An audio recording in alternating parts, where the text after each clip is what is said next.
Hi, folks. We've got some good news and some bad news. Well, actually, we've got a ton of bad news, but we'll keep that for the show. But let's start with the tiny bit of bad news. Daylight saving time is stealing an hour of precious shut-eye this coming Sunday. And it's not just that, actually. I was just saying, I get really annoyed because I was so excited. I got to get up early with Saul, and it's dark, and it started to get lighter. And I said to Saul this morning, I'm like, hey, good news, daylight saving time. And as I'm saying it, I realized, like, oh, no, it's going to get darker. But there is good news. And that is you don't have to suffer through a sleep-deprived morning. Our farmer friends at Sunset Lake Sabadell have got your back with perfectly timed sales. Prepare for the upcoming time change with Sunset Lake's highly rated sleep products. Now, 35% off when you check out with the coupon code DAYLIGHT26, all one word. Daylight, number 2, number 6, all one word, DAYLIGHT26. They got products with melatonin that are great for falling asleep. And they've also got full spectrum products without the melatonin that have a CBN and a microdose of THC, great for staying asleep. Just take a little tincture or a gummy an hour before bedtime, sleep soundly, and wake up without any grogginess. I've been doing the Good Night Oil for ages. It really helps. Brian was actually complaining that it's too good because his back hurts because when he falls asleep with 7 days. I fell asleep like I was shot in the back of the head, like a crazy position, and I was so knocked out I didn't move for 8 hours. Really effective and frankly super important these days when there is a lot to keep you up awake at night. Sleep better, feel better, and wake up feeling refreshed, unless you're like Brian, in which case your back will be contorted. Head on over to sunsetlakesabadell.com. Use the code DAYLIGHT26, DAYLIGHT26, no spaces, to save 35% on all their Sabadell sleep products. The sale ends March 9th at 11:59 p.m. Eastern. See their site for additional terms and conditions. We'll put the link at the YouTube and podcast descriptions. Now time for the show. The Majority Report with Sam Seder. The destiny of America is always safer in the hands of the people than in the conference rooms of any elite. Sam Seder. They are unanimous in their hate for me, and I welcome their hatred. We must guard against the acquisition of unwarranted influence, whether sought or unsought, by the military-industrial complex. The Majority Report with Sam Seder. Ever get the feeling you've been cheated?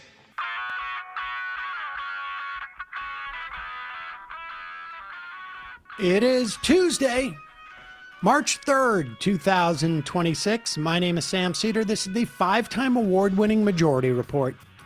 We are broadcasting live steps from the industrially ravaged Gowanus Canal in the heartland of America, downtown Brooklyn, USA. On the program today, Anelle Sheline, research fellow at the Middle East program at the Quincy Institute.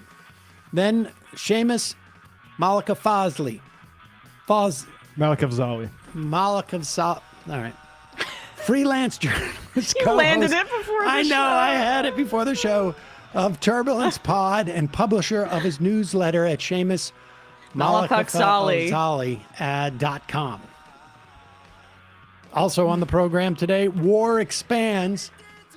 U.S. shuts embassies in Kuwait and Saudi Arabia. Meanwhile, U.S. expands its bombing of Iran, as does Israel. U.S. casualties now at least 6 and growing, as are abandoned reasons why we launched this war. Meanwhile, Trump and Hegseth both hint at boots on the ground. Rubio claims we attacked Iran because Israel was going to, and Iran will attack, now will attack any ship in the Straits of Hormuz.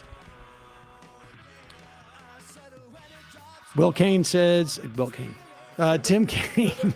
In the membrane. Sorry. Tim Kaine says, War Powers vote today in the Senate Key primaries in Texas and North Carolina today. Supreme Court blocks a law prohibiting schools from outing trans students in California. The DOJ backs off its assault on pro bono law firms. Judge restores lawmaker access to ICE detention facilities. In a possible prelude to killing the Voting Rights Act, the Supreme Court intercedes in a New York State Supreme Court congressional district redraw. Stockalopoulos, what's her name? Malakanopoulos? Malio Stock Tips. Yeah, she's going to keep her district. Bernie Sanders introduces a $4.4 trillion tax on billionaires. That's a 5% wealth tax annually. Graham Plattner racks up another Senate endorsement. Sorry, Chuck Schumer. Time to drop out, Graham. All this and more on today's Majority Report. I'm already exhausted. War Day Tuesday. Yes. That's what we're crossing out Newsday, and now it's War Day. Secretary of War.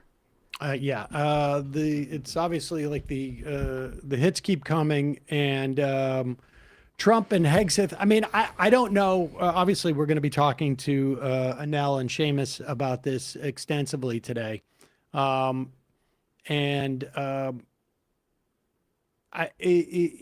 do not recall any type of conflict that the U.S. has been involved in, from the Iraq War to Kuwait, the invasion, the first Iraq War that took place in Kuwait, or even invading Grenada, or Clinton bombing Libya, or the second Libya bombing, where there was an administration that had seemingly put no effort whatsoever into coming up with a reason why they're doing this, or coordinating the reason throughout the administration.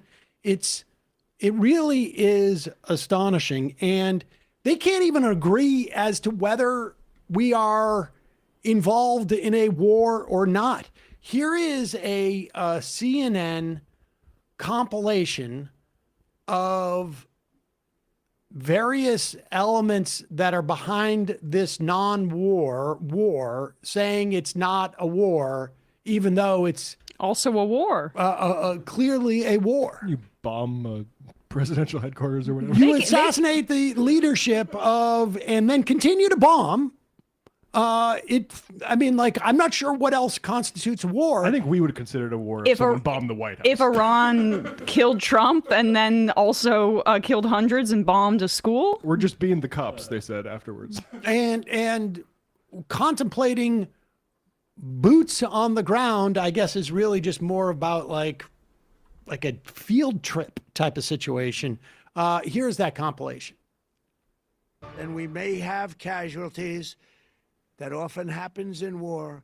I don't know if this is technically a war. We didn't start this war, but under President Trump, we are finishing it. This isn't a war. We haven't declared war. The Secretary of Defense, who calls himself the Secretary of War, said today this is a war. We set the terms of this war, from start to finish. Nobody should classify this as war. It is combat operations. War is hell, and always will be. Strategic strikes are not war. They can't seem to get on the right page. And then yesterday, in the morning, Marco Rubio came out with one of, this is, in every conflict or every era, there are statements that are made that end up being sort of linchpins historically. With the Iraq War, Paul Wolfowitz testified, one of the neocons. I think he was at the State Department during Bush. Maybe it was the Defense Department. I can't remember. I think it was Defense Department. And he said weapons of mass destruction was really the thing that we could just sort of all agree on. because they all had their separate reasons for wanting to invade and occupy Iraq. I'm sure that's the case here. But I think this statement from Rubio, and we will play later in the program, Mike Johnson saying something similar, but this is going to be the one that defines this conflict, because on so many levels, it's both disingenuous, it's also absolutely insane, it's also in many ways incomprehensible, and it belies an incredible weakness.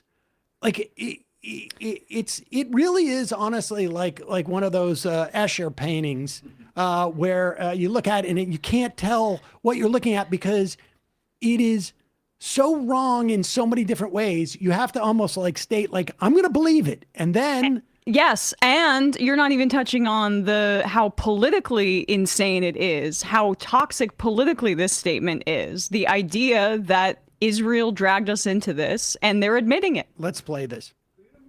The second question that's been asked is, why now? Well, there's two reasons why now.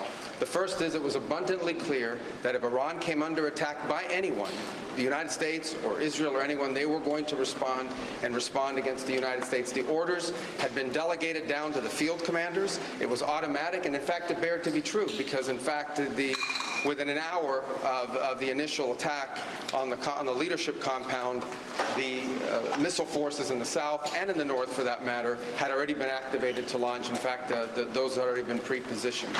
The third is the assessment that was made that if we stood and waited for that attack to come first before we hit them, we would suffer much higher casualties.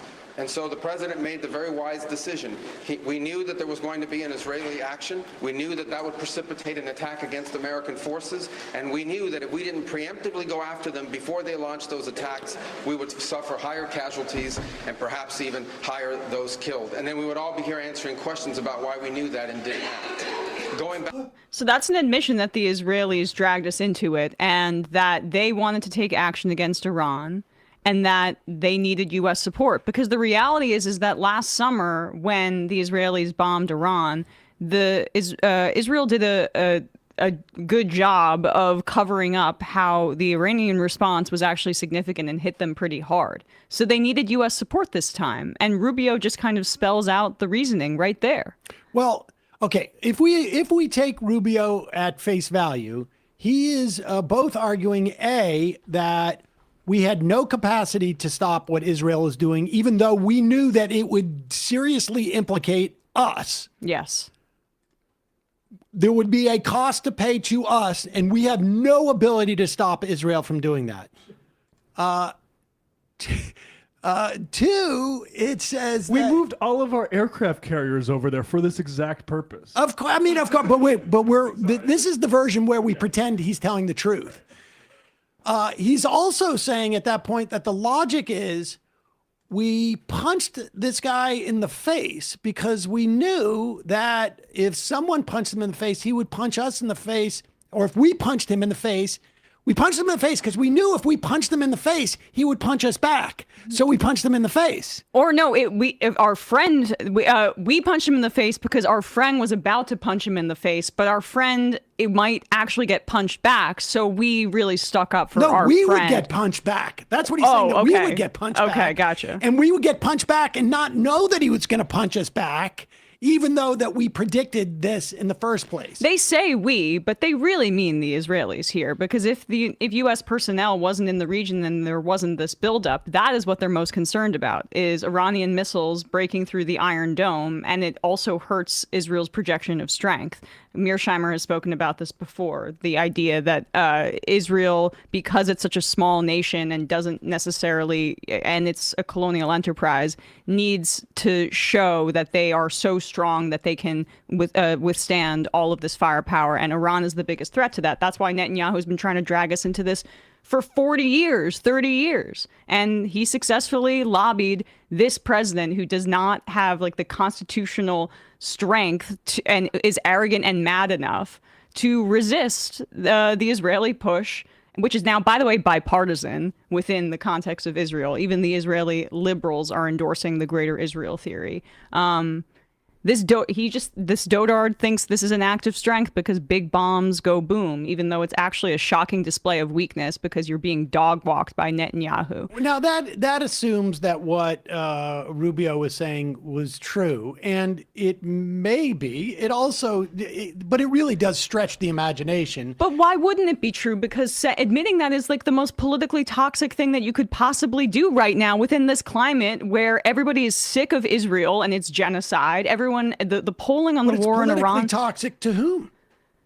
To the Republicans. But okay, maybe to some Republicans, but 70% of Republicans still support Israel. Yes, it was I'm a 10-point sure Marco drop. Rubio, when he's contemplating running for president, maybe in 2028, having the neocons and 70% of the Republican Party behind him. I think he has made his. I mean, there's a reason why J.D. Vance all of a sudden has disappeared, because J.D. Vance had picked a different lane for when he's going to run for president, and that one is sort of like. But you're now admitting that it's politically toxic. Why would you have to pick a different lane? No. It's politically toxic depending on who you are. Yeah. J.D. Vance had picked a lane, and pretending like we're going to be anti-war. Marco Rubio hasn't. From Marco Rubio's perspective, he doesn't see this as politically toxic. I don't think Trump sees it as politically toxic. I think they see it as making sense. I mean, listen. They're acutely aware that right now there is a right-wing media apparatus. They've lost Matt Walsh that is saying that this is not popular and why are they dragging us into this? And that there's a whole ecosystem of right-wing media influencers right now that say that Israel controls our foreign policy. And he just went and said Israel controls our foreign policy. I think Donald Trump probably thinks that they're Matt Walsh aside, that he is got more of loyalty from that Republican base than Matt Walsh or Tucker Carlson or Megyn Kelly, for that matter. It's just the incoherence of it is also just jarring to me, because Trump is just acting like a madman. The Don Roe doctrine. We were talking about this 2 months ago, that we're supposedly the overarching foreign policy objective of this administration was to retreat from the long forever wars in the Middle East. That's what they said. They were lying, and if you paid attention, you would know they were lying. But that we're going to do Western hemispheric dominance now. That's what we're going to be obsessed with. And the only consistency is the desire for blood and lawlessness. You're just not a flexible thinker. Yeah. That's the problem. You're too stuck in your ways. We're ending the forever war that Iran's doing to us. Right. Okay, I guess Iran is in greater Western hemisphere. Yes, you just. We need to create a buffer zone for the West by bombing Iran. I think in multiple dimensional chess, and you just think in checkers. Because if you look straight through Washington on a plane, it comes out to Iran, right through the planet. You're right. You're right. I mean, it's just I can't. It's like the way cats can only see a certain way. That's my femininity. Yeah. Because everything I learn about human dynamics, I experienced at Air America. When you had a lunatic at the head of Air America, people, and actually this happened multiple times. There are different camps within the sort of the administration, and there are, right? We know we have like the Miller camp and the Russ Vought camp. Maybe they are together at times, and J.D. Vance and Rubio and other, and really all these people are all grifters looking. And the one thing they never do when they don't fight on other people's turf. And so like Stephen Miller may have promoted the Don Roe doctrine, and he had gotten so far, but when Rubio comes in or the neocons come in or Miriam Adelson comes in, Miller backs off and says, like, it's a mistake, but it's not in my neighborhood. And I think that's I wasn't in the room. I mean, honestly, I think that's like, Apparently, I mean, I heard Shrita Parsi say this on American Prestige today. Apparently, Trump is increasingly listening to fewer and fewer people within the official administration. And who he's listening to on this, these are Shrita's examples, are Tom Cotton, not good. Who's the other person? Lindsey Graham, of course, and Laura frickin' Loomer. But that's going to be this week. Yes, Next exactly. week, when he starts going into like, also Cuba now. We're going to do Cuba, and then we're going to do somewhere else. It'll be somebody else. But the problem is that this is going to take on a momentum in and of itself, and there's going to be a sunk cost fallacy that we saw in Iraq that the neocons have already got their hooks into him on this front. Like, he doesn't have the consistency or the patience to see anything through, but we know from the nature of regime change wars like this and actions like this that they take on a momentum of their own. Well, we're going to talk to Anelle and to Séamus about this. It's quite, I mean, it's quite possible. He just says, you know what? Actually, I'm done with this. Let's everybody come back and we're going to do something different. Or we end up getting in a protracted another 25-year war. We'll see. In a moment, we'll be talking to Anelle Sheline, a research fellow in the Middle East program at the Quincy Institute. First, a word from our sponsor. I can't even read this without thinking like I want to go back to bed right now, to be honest with you. Cozy Earth crafts every piece with care. From soft, supportive socks for your steps through the day to breathable comforters that help you rest deeply at night. Every detail is intentional, so your everyday feels quietly elevated. I have now Cozy Earth sheets. I got a Cozy Earth comforter, and it was thin. It's thin. I got a mid-weight one. The duvet thing or the comforter? Duvet is the cover. Oh, right. The comforter itself. Oh. So it's not like a big fluffy comforter. It's thinner and it's really, really nice. I mean, I have Cozy Earth. I wear every time I wear a hoodie, it's my Cozy Earth hoodie. I got joggers that I'm getting ready to break out for spring. Cozy Earth is amazing. I mean, I don't know what to tell you. I got my girlfriend a bunch of Cozy Earth socks. They are soft, breathable, thoughtfully cushioned to support you from your first step to your last. These socks come in 4 styles, calf, quarter, ankle, and the no-show. I also, myself, have become like quite a quarter sock guy. Oh. Yep. I don't know. I'm flexible. Never too late to try new things. Go. Yeah, exactly. The comforters, crafted with intention to support deeper rest, designed with naturally breathable, temperature-regulating materials. These luxuriously soft comforters help your body settle, cool, calm, and gently support it through the night. Thoughtful construction creates a cloud-like feel without the heaviness or overheating, making it easier to unwind and feel restored. Comfort and details, because you feel every day begins with how you sleep. They really do feel like they're constructed well. Cozy Earth purchases are risk-free with their 100-night sleep trial. Try them out. If you don't love them, return them hassle-free.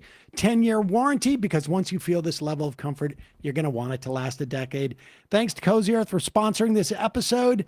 Discover how care in every detail transforms simple routines into moments of true comfort and ease. Head to CozyEarth.com. Use the code Majority Report for up to 20% off. That's code Majority Report for up to 20% off. And if you get a post-purchase survey, be sure to mention you heard about Cozy Earth right here. Experience the craft behind the comfort. Make every day feel intentional. Quick break. We'll put that information in the podcast and YouTube descriptions. Quick break, and then we'll be back with Anelle Sheline, research fellow in the Middle East program at the Quincy Institute.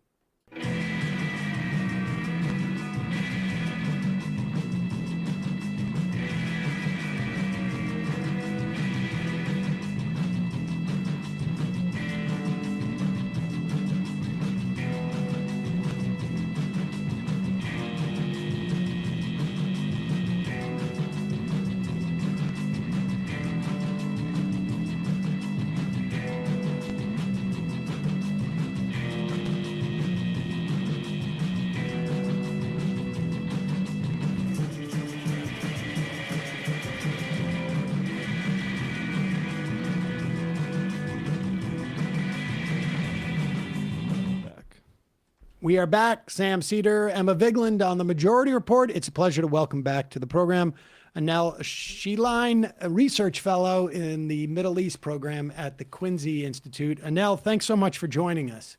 Thank you for having me. I guess the first question, there's a lot of questions, obviously, about this that are really basic. Like, why are we doing this? I'm like, or even why is the administration saying we're doing this? Like, or like what is their answer to this? It's hard to even answer that question because they've been all over the place. You know, coming out today, that pretty shocking statement from Rubio, the idea that we knew Israel was going to attack, and so that would have meant that Iran would have retaliated and hit Americans. So we decided to just go ahead and attack first. You know, I saw analysis on social media that was like, you know, that's like your teenager is going to go crash the car, and so you get drunk and crash the car instead, you know, to make sure your teenager doesn't do it. It's like, just stop your teenager. You know, like, we have such power over the Israeli government, as was evidenced after Israel struck Doha in September. And finally, Trump made clear to Netanyahu that he needed to at least agree to the appearance of a ceasefire. Obviously, that is not actually what happened, but it was very clear that the leverage is there. And all of this argument that Israel is going to do, you know, the US can't really control. No, we provide them with billions of dollars in security assistance every year. And if we actually put our foot down, they have to listen. Do you believe that? I mean, no. The not what you just said, but do you believe Rubio? Do you think that we did that? Because, I mean, we've been building up for over a month, right? We've been getting reports for over a month that we have the largest buildup since the Iraq War, both in terms of naval and air power in the region, at least a month, maybe 2 months. But do you believe that Rubio is being genuine in that explanation? I mean, my understanding is that Netanyahu has been pushing for this war. Obviously, we saw the US get involved in June, and then Netanyahu kept pushing for the US to re-engage again, and he was clearly pushing on an open door. I think Trump is on a sugar high after the Venezuela operation, and thought, you know, unclear why he would be under this impression that Iran would be in any way similar to Venezuela, given that there's no indication that the administration had really been in touch with anyone inside Iran. I mean, that would have been fairly shocking, just given the dynamics there and the history of the relationship. But again, in Venezuela, they had been in touch with Delcy Rodriguez, also Machado. Like, there were various other people waiting in the wings, willing to kind of become a US proxy. And that simply did not exist in Iran. Furthermore, just the fact that you have that something like getting the US bogged down in another war in the Middle East, this is precisely what he said he wasn't going to do. And I know it's silly to hold Trump to anything he said he was going to do, but I mean, how is this America first?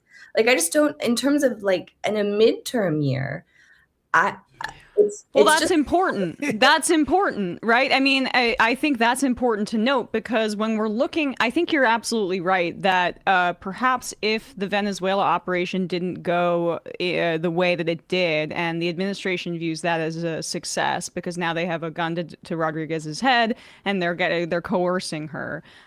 If that had not happened, I'm not sure Netanyahu would be able to have convinced Trump this much, because it seems as though Netanyahu and the neocons that Trump has been surrounding himself with recently, although that's not been much of a change, sold him on the weakness of the Iranian regime in a way that does not match the reality. Venezuela is a very different story and has a different history than Iran.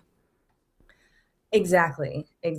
And this notion that this was just going to be some easy operation, maybe he felt that the assassination of Qasem Soleimani very early in 2020, he also felt that was successful, and there weren't major consequences that he really experienced as a result.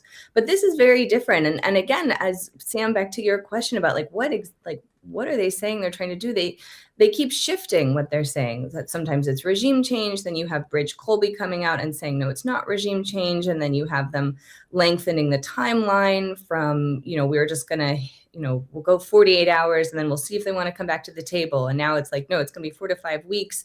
And now maybe it's going to be a ground invasion. Trump being very clear that he doesn't have the yips about putting troops on the ground. I mean, this is crazy.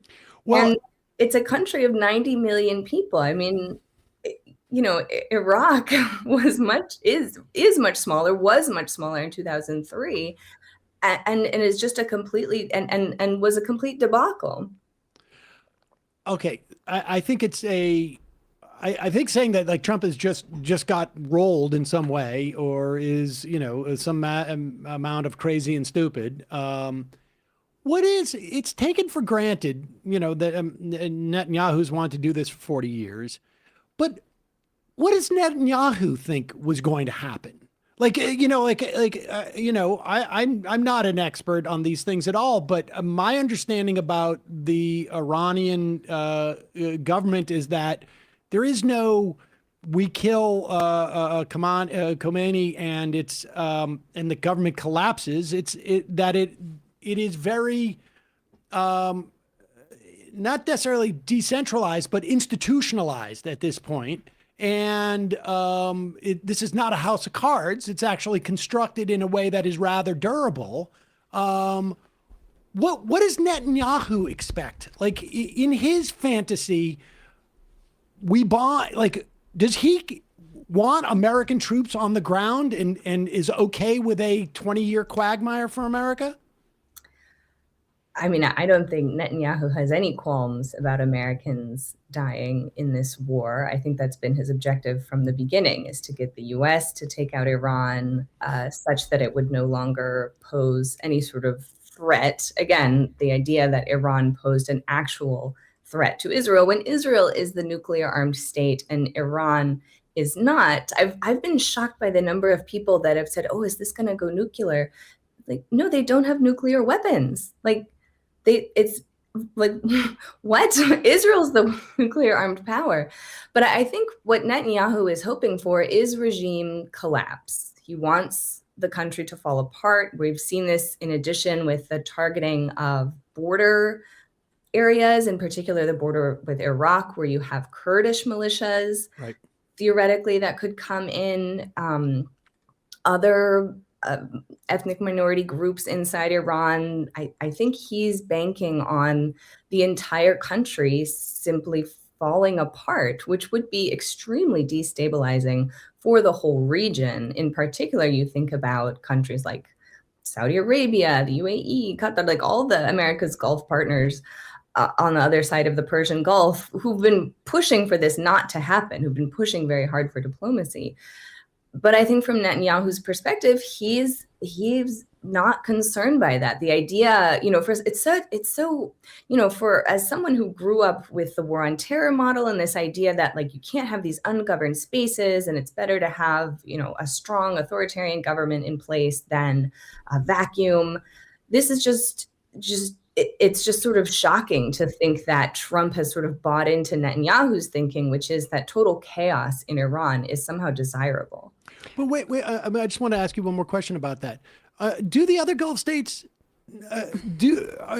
are they, what is the, I understand it from Netanyahu's perspective, a balkanized Iran, an Iran that is engaged in a civil war, an Iran that is a failed state. I don't know how you get there other than maybe 10 years of American, boots on the ground in some type of massive war, which just seems to me to be an impossibility to sustain in the way that Iraq was. But if that were to happen, why would that not necessarily be in the interest of, let's say, MBS in Saudi Arabia? They have always been traditionally rivals. I imagine, from their perspective, perhaps a decentralized powers in Iran might make them ascend more. Is that not the case? So I think that may have been the case a few years ago when the tension with Iran, especially between Saudi Arabia and Iran, was so high. I think that was when you did tend to hear a lot more bellicosity, this sort of rhetoric coming out of Riyadh. But I think more recently, because it has become so clear to the Saudis and the Qataris, the Omanis, that the U.S. security guarantee, alleged security, is not actually there. And we're actually seeing that now, where you have the U.S. concentrating its defenses and the missile interceptors to protect Israel and not to protect these GCC countries that have given Trump personally vast amounts of money, as well as invested in the U.S. economy, enormous amounts of money that obviously there's a lot of corruption happening there, but they would have a reasonable assumption that they sort of bought a degree of loyalty and protection as a result. And instead, what they're finding is, no, the U.S. is not going to be there to protect them. And so this isn't the first time this has happened. You think about the Iranian attack on the Abqaiq facilities in 2019, which Trump responded to, essentially saying, well, they struck the Saudis, they didn't strike us. And it was after that you then saw MBS initiating this process that resulted in normalization with Tehran in early 2023, that he decided he couldn't count on the US anymore. He was just going to go ahead and cool down these tensions and just try to find a modus vivendi with Tehran. Obviously, you had the Qataris and Omanis that have essentially been sort of interlocutors with Iran, that have had a closer relationship.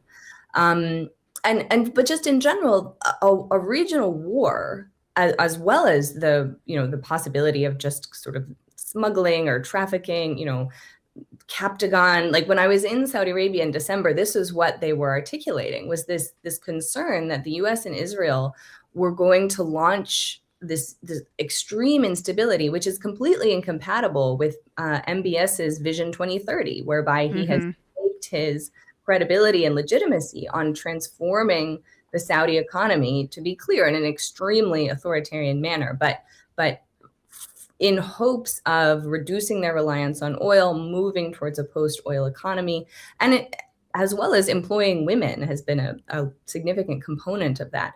But he needs foreign direct investment, he needs tourists, he needs the region to be stable, the same way Dubai and Abu Dhabi and Doha, these cities depend on this perception of stability, which has now been shattered. Iran probably knows that, and that's probably part of, that's probably the weakest point in which they can, or the point where they can exercise as much influence. Yeah, the tourism piece that we were talking about this before. There were videos of tourists that were saying, how could this happen here? I mean, their pivot away from oil is going to be, they want more stability in the region for that reason. There was an item in Middle East Eye about how the U.S. is, quote, stonewalling requests from Gulf states to replenish their interceptors. So that fits into what you're saying there. And you also see that they're warming to China. China was part of brokering some of those talks between the Iranians and the Saudis recently. And so they are keeping their options open to a degree. I want to ask you, because you obviously worked in the State Department. We've had you on the show to speak about how you resigned over the genocide in Gaza and the Biden administration not listening to pleas from you and your colleagues to change course. But and so when we talk about Israel's influence over the State Department, you're somebody that has an intimate knowledge of that. I'm wondering, like, about these Kushner and Witkoff talks. Like, on its face, Rubio, as the head of the State Department, should probably be a little bit concerned that the Trump administration and the Israelis seem to relish in the fact that American diplomacy really has no credibility anymore. Because when you have diplomacy and talks fall apart like this, all that's left is militarism. That's music to Bibi Netanyahu's ears. That's music even maybe to Trump's ears. But it undercuts the core function of the State Department. I mean, I don't think anyone in the Trump administration is particularly concerned about the State Department, including Marco Rubio. I mean, the fact that you have Kushner and Witkoff not only leading these negotiations with Iran, but also Gaza, also Ukraine. I mean, right, in a previous administration, it would have been conducted through State Department channels, and you would have had sort of the capacity there, to say nothing also of the expertise. And just, one key point there, I think that it's important to highlight, is the fact that Trump could have declared victory with the deal that he got. The fact that you had the Omani foreign minister come on Face the Nation to say Iran has agreed to zero enrichment. This had been a red line. Well, they didn't say zero enrichment. They said zero stockpiling, right? So that there would be enrichment, but only, it seemed to me that the offer was, we continue to enrich for commercial purposes, using it for nuclear power, but no stockpiling, so we can't build a nuclear weapon. Yes, I think that's right. I think, and that was, that would have, again, Trump could have said, I got something better than what Obama got, because under the JCPOA, the 2015 nuclear deal, Iran was permitted to retain, I believe, 300 kilos of enriched uranium, and now it was going to be zero, as you said, that they couldn't hold on to any of it. And this, I think, goes back to what you were saying, Emma, about the fact that you had Kushner and Witkoff looking for that, specific, the zero enrichment phrase. Right. And it's like, basically, they'd agreed to that. They'd agreed to zero stockpiling. And so there's no capacity that they simply cannot make a weapon. And that Trump could have said, I did it. I did the thing. I got the longer, stronger, better deal. I got what Obama couldn't get. And he could have avoided all of this. And the fact that the Omani foreign minister, they don't usually go on media to try to make this case, because clearly Witkoff and Kushner weren't really getting it. The fact that there was a viable deal here and that the Iranians had crossed their own red line to get there.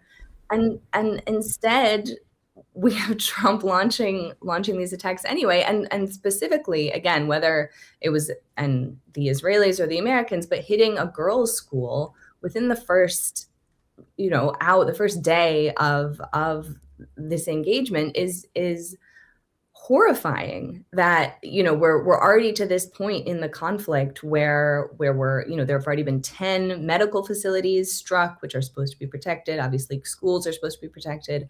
Obviously, civilian infrastructure in general is not a legitimate military target, and yet already we're seeing both. And again, it's hard to tell sometimes whether it's an Israeli missile or an American missile or who launched it, but targeting the civilian infrastructure in ways that are very reminiscent of Gaza. Yes. And to bolster this point, though, about Witkoff, there was reporting a few months ago that Witkoff didn't understand Putin and or the Russian-Ukraine land swap offer. That Reuters had reported that it seems like, I don't know, statecraft, you're at the Quincy Institute for Responsible Statecraft, but statecraft should be a thing. Diplomacy is a thing, and just sticking your real estate buddy in and your son-in-law in to negotiate these deals means like they seem to misunderstand basic tenets of what the negotiations entail. Exactly. And, you think about like when under the very painstaking negotiations to get to Obama's nuclear deal, they had nuclear scientists there to sort of hash out the specifics, people whose life is dedicated to understanding these issues and could agree on the very specific terms. Whereas, here it seemed maybe like they did Control F for zero enrichment, and since it wasn't in there, they're like, no. Yeah. Well, they also did stay at a Holiday Inn. Express the night beat. I'm sorry, but let me ask you this though: is it possible that they did understand what was being offered? They had chased the car. They caught the car, and at that point, they were like, "We're not getting enough resistance from the Iranians. We got to do this now." I think that is entirely plausible as well. That you had. Trump had made the decision that he that he wanted to move forward with this. And so negotiations really were just a ploy. Emma, kind of as you were saying, that America's credibility as a negotiator has been significantly eroded, not only in the eyes of Iran, but in any other country trying to negotiate with them. And as you pointed out, that is directly in the interest of Netanyahu, who doesn't want this to end in negotiations. He doesn't want an off-ramp. He wants the US to continue to use up our limited interceptors. I mean, that's also a crucial component of this, is America's supply of these very expensive missile interceptors has been significantly reduced by the war in Ukraine, as well as the 12-day war last summer. And we don't have the capacity, which is why, as we were saying earlier, the US is focusing its attention on defending Israel and not on defending these other Gulf partners, which, Emma, as you pointed out, are very, they're looking for other alternatives. We saw after the strike on Doha in September, within 8 days, Saudi Arabia signed the defense treaty with Pakistan, a nuclear-armed state. There's been talk that they'll also sign something similar with Turkey, maybe also Egypt. And so sort of developing this alternative middle power, I mean, Turkey is a NATO member, but these countries are understandably going to be looking elsewhere, because the United States, whether it's on the security front or, more broadly, sorry, I'm a little all over the place, but just, Trump's announcement just now that he's going to cut off dealings with Spain because they said that they're going, and dealings, I assume like trade, cut off the relationship with Spain because they're not going to allow the US to launch attacks on Iran from Spanish territory. I mean, it's just like the whole world is like, wow, it would maybe have been a little foolish for us to have relied on the United States behaving somewhat sanely, whether in the economic realm or the security realm. Maybe it's time to restructure our global order in a way that doesn't depend on there being somebody sane and competent in the White House. That would be the most rational reaction to this, frankly. Anelle Sheline, research fellow at the Middle East program at Quincy Institute. Thanks so much for your time today. Really appreciate it. Thank you. Thanks, Anelle. All right, we're going to take a quick break, and we'll come back. Séamus Malekafzal will be joining us, freelance journalist, co-host of the Turbulence Pod, publisher of his new newsletter at SéamusMalekafzal.com. We'll be right back after this.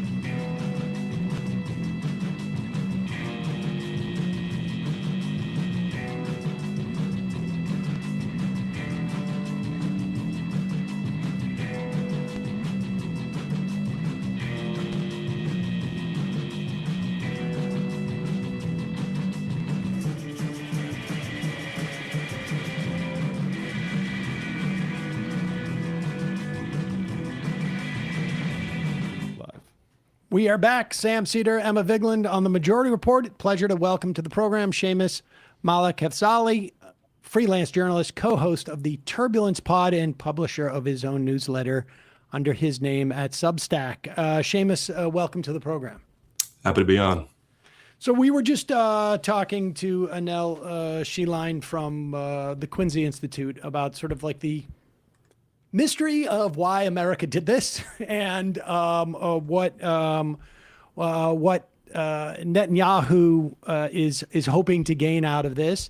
Give us your perspective of sort of the regional reaction, and to the extent that there is both surprise in what the U.S. has done and the surprise in which if they have any in Iran's reaction and the U.S.'s inability to protect them from Iran's reaction. In the Gulf, I have not seen very much in the way of criticizing the United States, at least for now. They are mostly concerned with shooting down Iranian drones, Iranian ballistic missiles. But this is something that the Gulf states had been warning Trump about. They had previously intervened in order to stop a potential strike back in January because of the threat of that retaliation.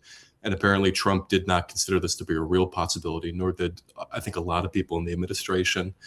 Right now, I think they are limiting their strong reactions to Iran solely just because right now, self-defenses, as in the Patriot missiles that are shooting down these missiles and drones, they are reliant on U.S. supply. They cannot do a unilateral retaliation if they wanted to do that against Iran without significant American support. I think they're trying to treat this as delicately as they possibly can. Well, I mean, what do you make of, we heard the statement from Rubio, and it's also Mike Johnson has said the same thing. Like, we had to strike because we knew Israel was going to strike, and we knew that if Israel struck, then Iran would strike us. And so we needed to strike them first so that as to minimize the casualties for us if they struck, which, okay, take that at face value. But Trump also said that he was surprised that Iran struck these various countries in the region, American bases for the most part, although some, like I guess maybe airports, but ones that were affiliated, next to. So what ostensibly did, when Rubio says they would strike us, is he saying that they thought that Iran would send missiles to America? Like, I don't understand. How can you be both surprised and anticipate Iranian retaliation? I don't think Trump on a personal level understands anything that is happening or knows about what's happening or has any idea of what comes later. On the issue of like leadership for Iran, he seems to oscillate between hearing that there is a temporary council of 3 people and those are 3 choices, but then those choices got killed but didn't really get killed, and now there may be moderate elements, but he doesn't know what those moderate elements are. I think he personally is just hearing things in his briefing and he remembers bits and pieces of it, and then he just says it to the press. As for Rubio and Mike Johnson, these are people with functioning minds, and I think this is mostly deception. Dropsite, I believe, was reporting on this, that the date for these strikes was decided weeks in advance, and that the negotiating process was deliberately intended to fail. They expected this to happen, but Trump himself, I think, has been pretty much not present here.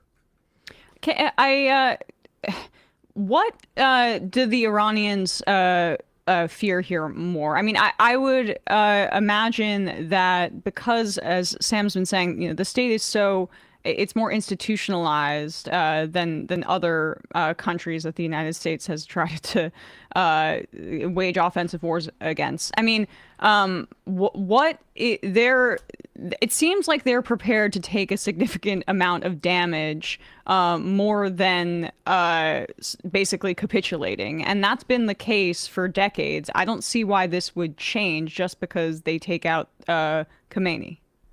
No, there is a fundamental misunderstanding of the nature of the Islamic Republic by most Republicans, and I also think most Democrats. There is the expectation that because Ali Khamenei was the supreme leader for such a long time, that all the power was vested in him, and that as soon as you took him out, then democracy would flourish and the protesters would rush in and everything would be hunky-dory from there. But when Khomeini died, the republic did not fall. They were able to simply elect a new one, and that appears to be the case here. No, they're really hoping that a Venezuela situation could happen here, in which a much less institutionalized country, to borrow the language that you're using, they see one of their top leaders, their top leader, get taken out, and the rest of them fall in line because they fear death. They fear being taken out of the picture one way or another. In Iran, there are multiple different institutional structures that would fight against that.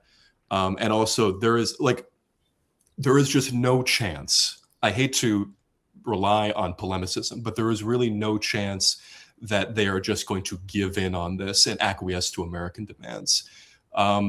That there is no way that the political system will allow for that in any strong way. It is a it is a managed democracy, but there have always been political winds inside the country pushing their heels in against American influence. For the past 20 years, anyone I've interviewed about Iran has more or less said the same thing, that there are wide, deep institutions that are structural. And so if that's the case, yeah, just to get back to, and I want to come back to what you think broadly Iranian reaction will be, but if that is the case, and Rubio has a functioning brain, and Lindsey Graham has a functioning brain, and Netanyahu theoretically has a functioning brain, like, what do they expect to happen? Like, I guess, I can understand that Netanyahu has no problem with a redux of the Iraq war for America. It didn't really in any way harm Israel. If anything, it strengthened Israel. He was happy about it. And I could see how he'd be like, that would be great if America was here and fighting a 10-year war in Iran. It's no skin off our back. But what does like Rubio or Graham expect to happen? Like, what do they think the outcome that is going to be positive here for them to have done?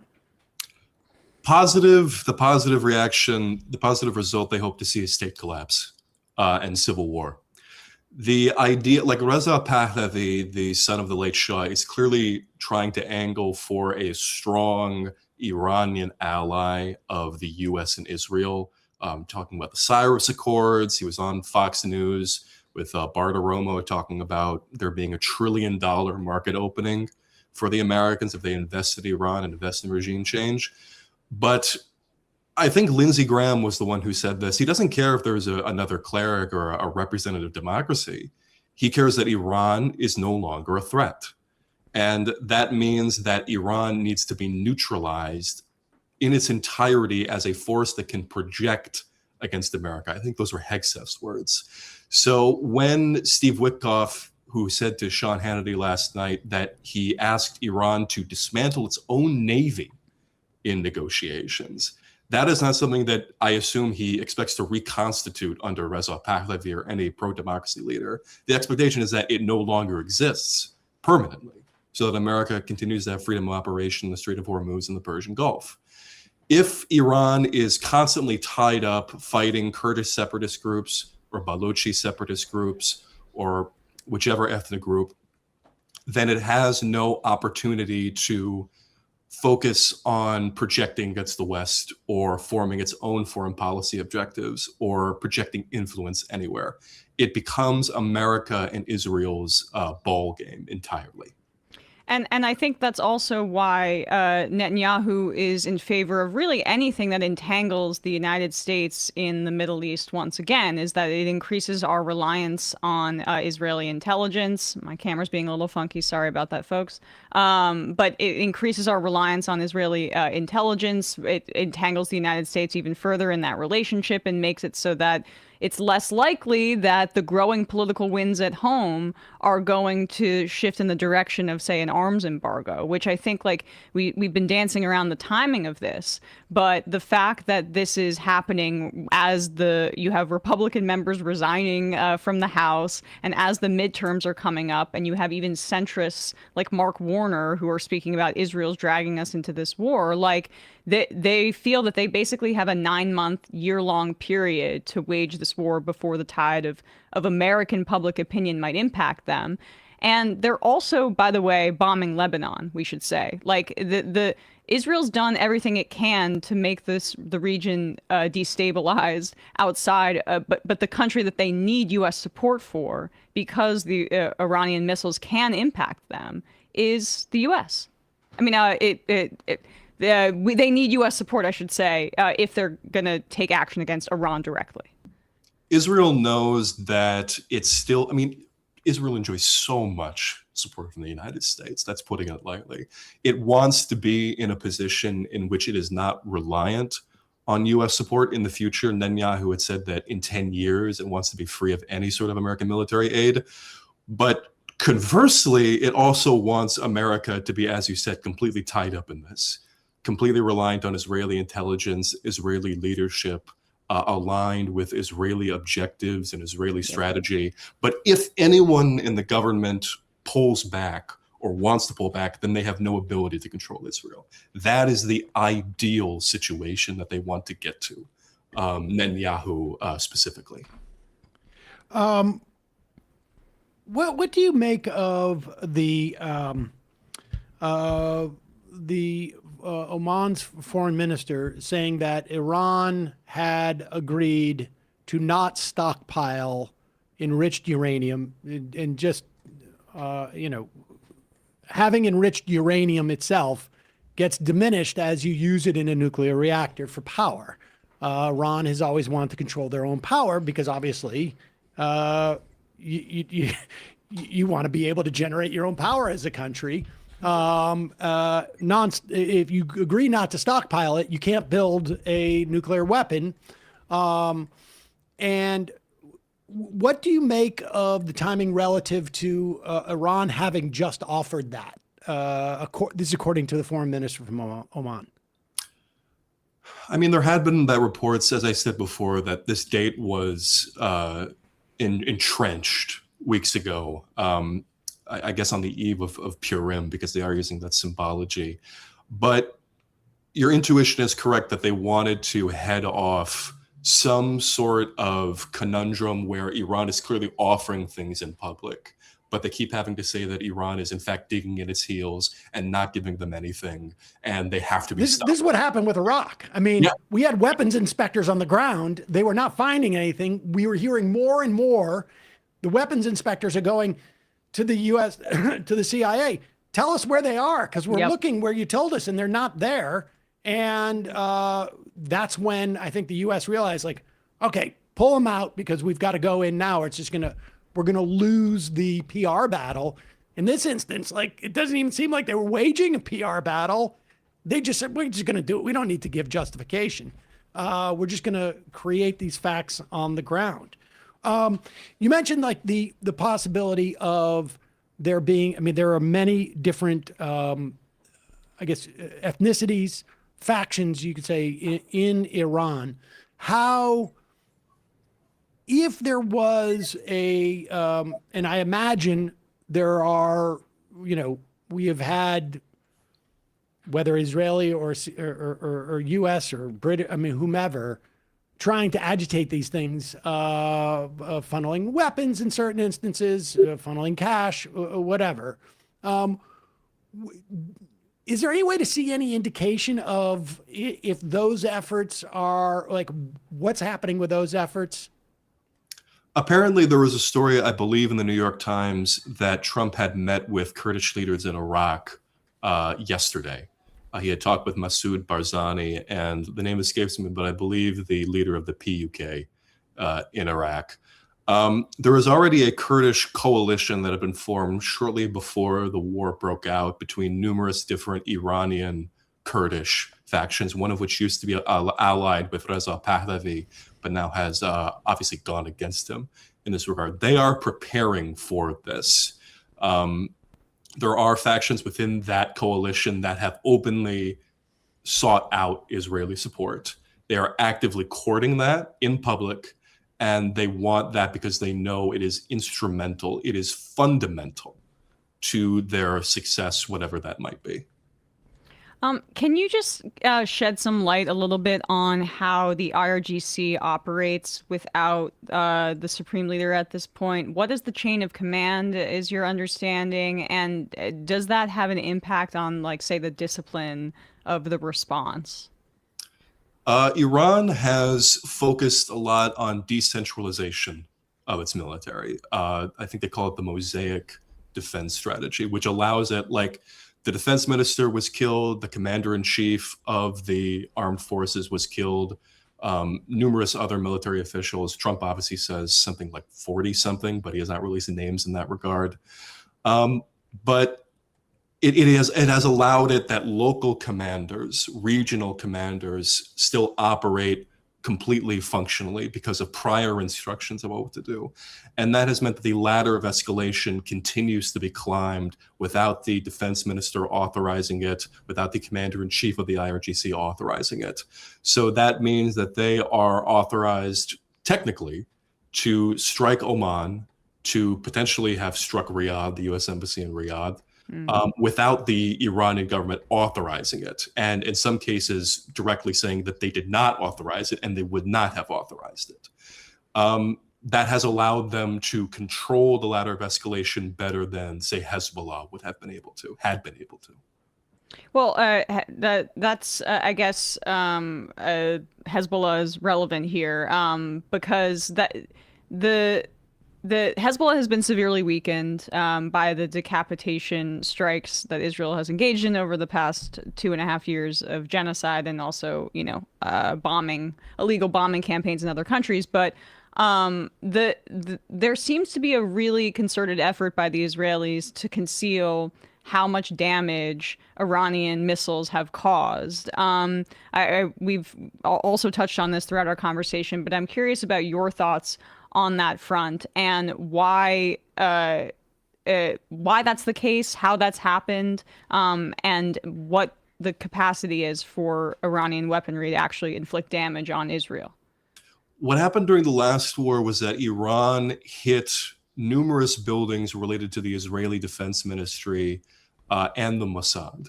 It achieved direct hits on these places. It was not an overwhelming show of force like Israel was able to do so, or as America is doing so now. But it clearly showed, one, the ability for Iran to circumvent Israeli air defenses when Israel had been claiming that 99% of drones and missiles were being intercepted at one point or another, but also that it had intelligence about where these places were. More than Israel would want to admit. I have not been able, again, the military censorship regime prevents me from making any sort of assumptions about the current situation, but they are very adamant about that not happening again. There have already been instructions sent to the Israeli public not to film sites where Iranian missiles are located.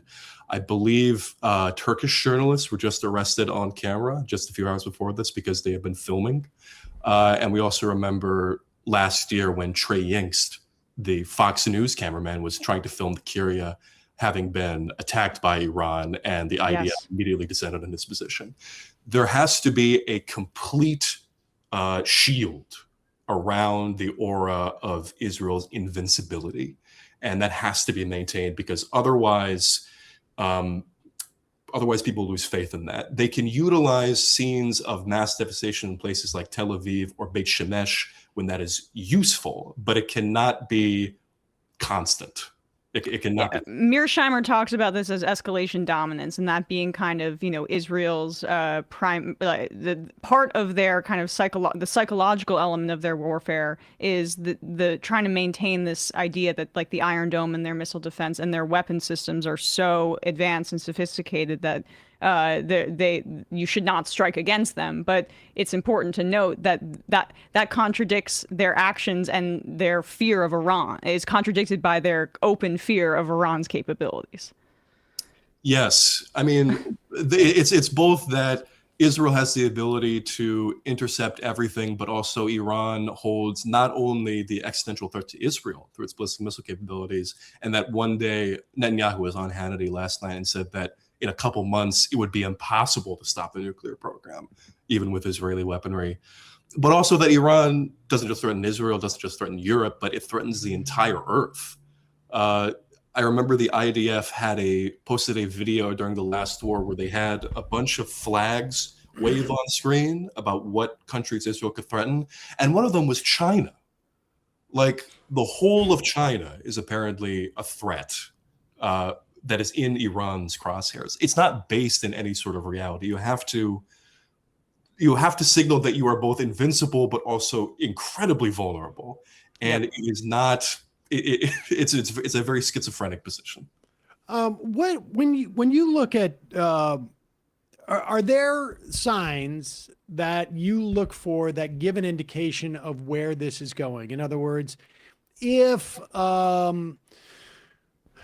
the number of interceptors is diminished, and you start to see Iranian drones or missiles hit certain places that should not be possible based upon interceptors, or if there are more U.S. ships or less U.S. ships moving in. I mean, what would be indicators of where this is going? Because, I mean, I guess like on some level, it's very difficult to predict what the U.S. is going to do because we have a mad king who, it seems to me, it's just as possible he wakes up tomorrow morning and Laura Loomer says something that annoys him, and he's like, we're done. We won, and we're done, and, we're going back. Or, Laura Loomer sends him a muffin basket, and he's like, we're boots on the ground. I'm not skittish. But what are other sort of like more tangible things that if we could predict, if it wasn't a monkey playing chess, what would they be? If we remember after, I think what Trump called Liberation Day with the tariffs, I mean, he was gung-ho for all of this stuff. But as soon as the market responded poorly, to say the least, then he had to pull back from that. When it's clear that he is screwing with the money, as it were, that is when I think he usually gets the picture. He starts to get calls from people he would most likely not like to get calls from. The Dow apparently plunged 1,000 points today at opening. Oil prices are sky high. They're getting sky high.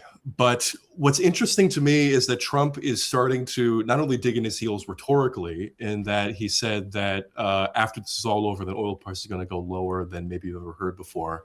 But apparently there are moves being made to force tankers transiting the Strait of Hormuz to get them insurance because insurers are dropping them. Yes. I think there is an attempt here. He wants an off-ramp, obviously. He wants to get this done in a matter of days, like was the case in Venezuela. But I think the 4 or 5 week thing is probably going to be the general timeline. When the 12-day war happened, there was a bottleneck approaching near the end of that conflict with Israel, where Israel was running out and there was going to be significant restrictions on their part. Now, America obviously has the USS Gerald Ford there to intercept things. It is apparently bringing in more interceptor batteries from the Asian theater, which I find incredible.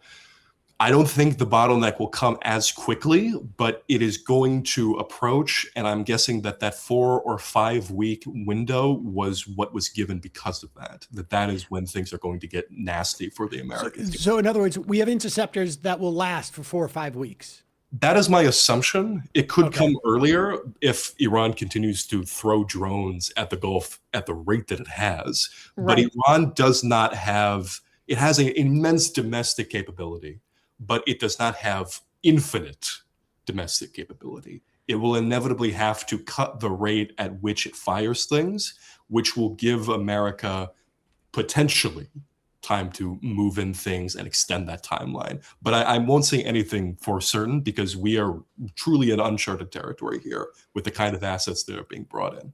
And this is where Venezuela, it's important to put it in that context when we're trying to understand Trump's motivation here, obviously, is because, I mean, it seems like he was willing, because he was on this high, really willing to accept these pie in the sky assumptions about how quickly he could both like topple the regime, but then maybe even do what he said with Venezuela, which is just take the oil.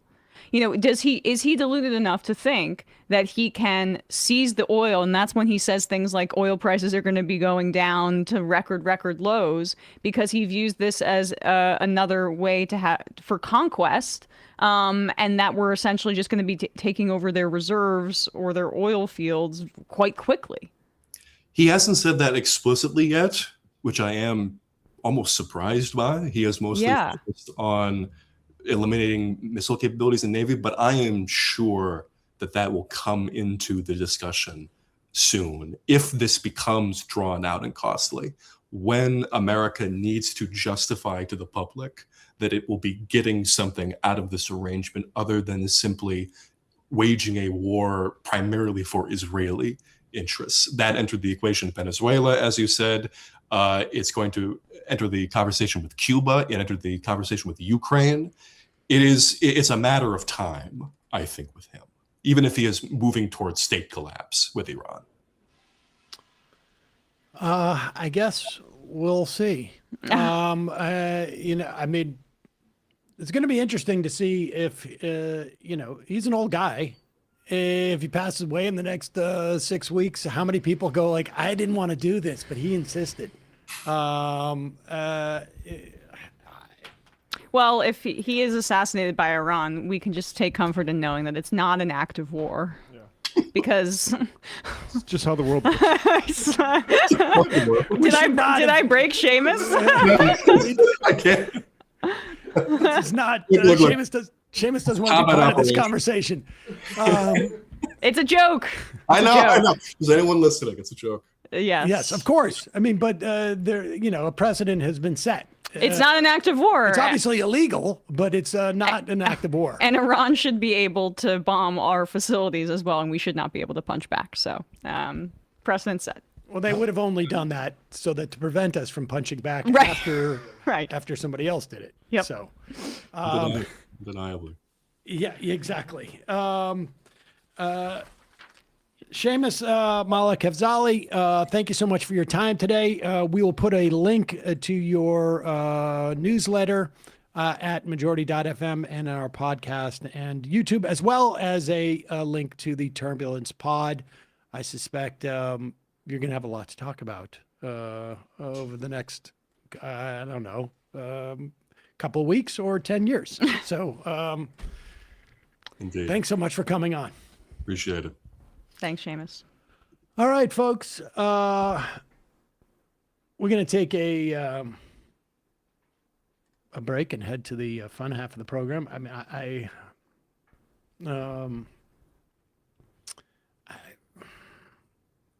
who knows? Doing the dance, the Caro dance, doing the dance, the Caro dance. Oh my God.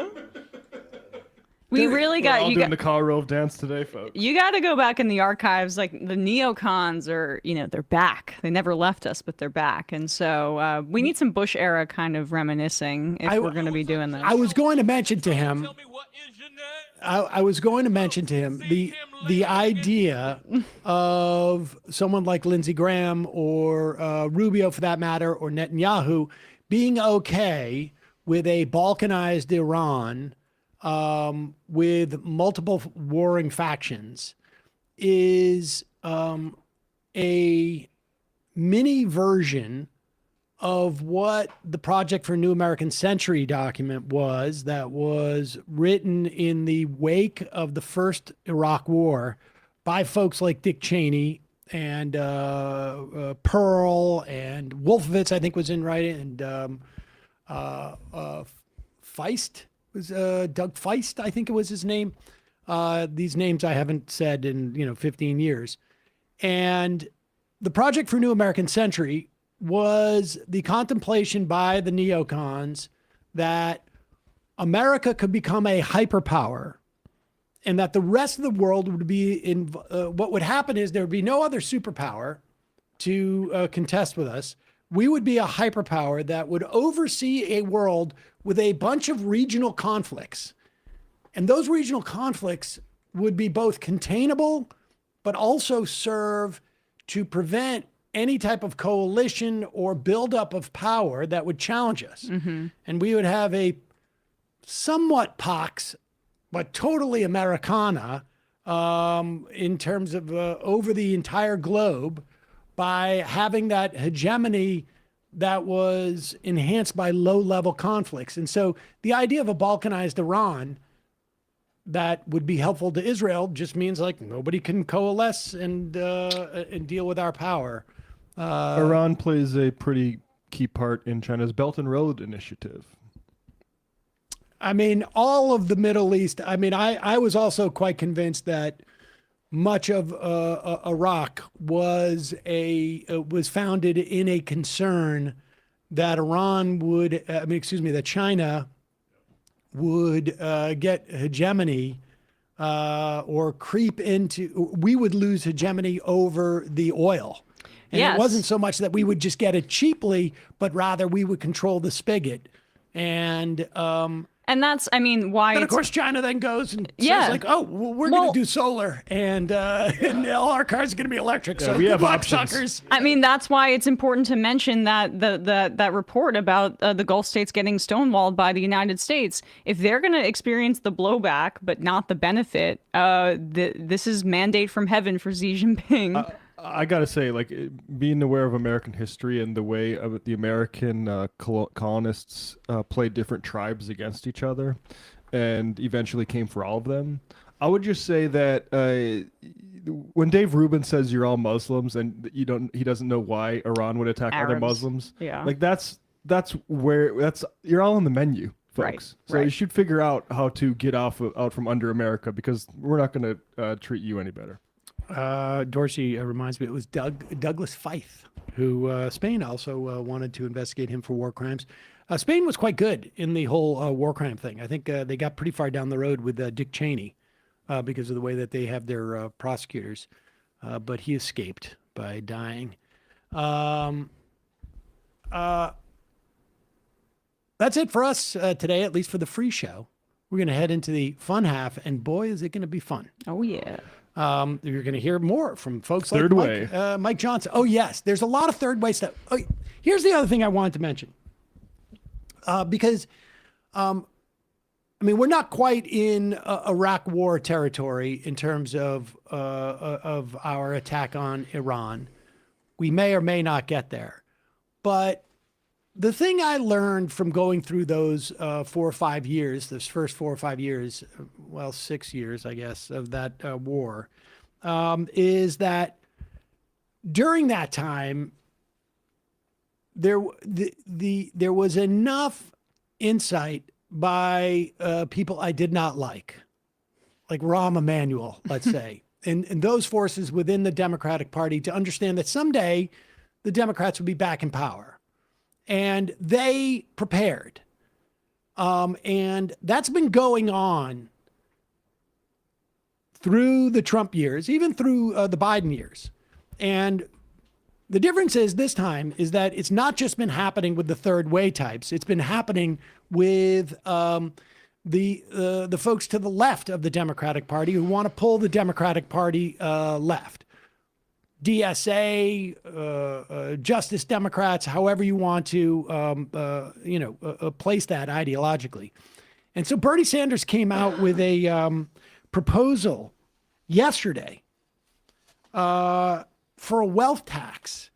And, it occurred to me that, if something like this had been proposed during the beginning of the Iraq War, I'd be like, there's no time to talk about this. But this is a very important time to talk about it because Donald Trump is not going to be president forever. He may not even be alive for the rest of his term. Who knows? He's got a huge rash on his neck. And who knows what that is? It's all I know is it's gross. It's called the winning rash. Oh, yeah. My understanding is there are flesh-eating bacteria that contagious. exist in the world. So it could be anything. It could just be eczema. Bernie Sanders introducing a wealth tax. It would be 5% annually on billionaires. It would raise about $4.4 trillion. He has a list of things on how to spend that $4.3 trillion. So it would be deficit positive. In other words, it would shrink the deficit. So you could say that, but by $1 billion. But the point that this is going to serve as, or could, is very much like Medicare for All did in various campaigns, and does today. Every candidate that we talked to yesterday, and I would say almost the number of candidates who it's non-controversial, we need Medicare for All at this point, is astounding relative to the way it would have been 10, 12 years ago. Yeah. And it's a litmus test, and it's a shorthand, and it's not necessarily a purity test, but it is a litmus test. Are you, it is a shorthand. This person can be supported in many respects. And I think that the reason why Sanders is introducing this now is as we go forward into the midterms, and we're getting closer in many respects to things like, primaries, obviously a big primary today in North Carolina from a congressional standpoint. The trillionaire tax becomes a way in which people can ask candidates and get a sense of where they're located in this battle between money. We'll talk more about this as we talk about these third way clips, but this is a very important piece of legislation, regardless of whether you think it can happen or not. It is a way of ideologically defining yourself as to the question of a wealth tax is definitive in the same way that a single payer healthcare system is.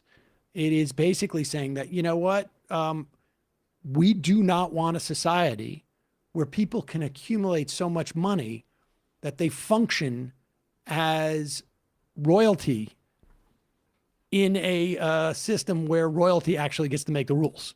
So we'll talk more about that. But in the meantime, this show relies on its members to keep on keeping on. Mm-hmm. And you can help this show survive and thrive by becoming a member at jointhemajorityreport.com. When you do, you not only get the free show free of commercials, but you also get to IM us on the in the fun half. We'll take phone calls today, I think, even. Whoa. Yes. Also, justcoffee.coop. It's a co-op. It's in Madison, Wisconsin. They make great coffee. They make a Majority Report blend. And they'll give you 10% off if you use the coupon code MAJORITY. Our longest sponsor on this program. Actually predates this program. You're not even curious how? No. Okay. Matt, what's happening in the Matt Leck universe? Yeah, we've been doing a lot on Iran for the Sunday show. I did a solo show talking about Iran and what Charlie Kirk would have wanted, which is to celebrate last year how Lindsey Graham is definitely not going to get what he wants. What a difference a year makes. And today, after the show, we're going to have Jean Bajalan, TMBS original guest, on talking about Iran, and also someone named Anelle Sheline talking about Iran as well. So a lot of Iran stuff today coming up right after the show, right after the fun half. That was a happy coincidence, by the way. But yes, I have to plug, if you are in LA in a few weeks, March 22nd, I'm going to be at Dynasty Typewriter with Francesca Fiorentini, Van Lathan, Ida Rodriguez. Great lineup. Link down below. March 22nd. It's a matinee. It's going to be really fun. And people are going to be able to party and go to things in LA because it's so far from Iran that the ballistic missiles won't be able to, intercontinental missiles that Iran has will not be able to get to California, right? I mean, well, thanks to Trump. Are we closer on the East Coast? I don't know. To Iran? As the crow flies? Yeah, I think by, great phrase. You go over the North Pole, I think we're probably closer. Probably. Yeah. Okay, so you're out there. People are going to be partying in here. Of course. Right. I'm hopefully escaping. It's like London and the Blitz, where Iran's looking at nuclear wasteland. And then also, I guess, check out my episode of Doom Scroll if you haven't already. Folks, see you in the fun half. 3 months from now, 6 months from now, 9 months from now. And I don't think it's going to be the same as it looks like in 6 months from now. And I don't know if it's necessarily going to be better 6 months from now than it is 3 months from now. But I think around 18 months out, we're going to look back and go like, wow. What? What is that going on? It's nuts. Wait a second. Hold on for a second. The Majority Report. Emma, welcome to the program. Hey. Matt. What is up, everyone? Nomi Key. You did it. Let's go, Brandon. Let's go, Brandon. Bradley, you want to say hello? Sorry to disappoint everyone. I'm just a random guy. It's all the boys today. Fundamentally false. No, I'm sorry. Women's. Stop talking for a second and let me finish. Where is this coming from, dude? But dude, you want to smoke this 7A? Yes. Hi, me? This me? Yes. Is this me? Is it me? is you? Is this me? Hello, is this me? I think it is you. Who is you? No sound. Every single frickin' day. What's on your mind? Sports. We can discuss free markets and we can discuss capitalism. I'm gonna go Starlight. Libertarians. They're so stupid, though. Common sense says, of course. Gobbledygook. We fucking nailed him. So what's 79 plus 21? Challenge Mac. I'm positively quivering. I believe 96, I want to say. 857-210-501. 1/2. 9/11, for instance. $3,400, $1,900. 654 $3 trillion sold. It's a zero-sum game. Actually, you're making me think less of it. But let me say this. Poop. Call it satire. Sam goes, it's satire. On top of it all, Yeah. my favorite part about you is just like every day, all day, like everything you do. Without a doubt. Hey, buddy, we see you. All right, folks. It's just the week being weeded out, obviously. Yeah, sun's out, guns out. I don't know. But you should know. People just don't like to entertain ideas anymore. I have a question. Who cares? Our chat is enabled, folks. I love it. I do love that. Look, gotta jump. Gotta be quick. I gotta jump. I'm losing it, bro. 2 o'clock. We're already late, and the guy's being a dick. So screw him. Sent to a gulag? Outrageous. Like, what is wrong with you? Love you, bye. Love you. Bye-bye.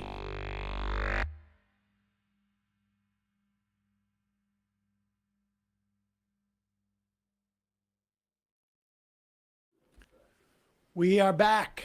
Sam Seder, Emma Vigeland on the fun half.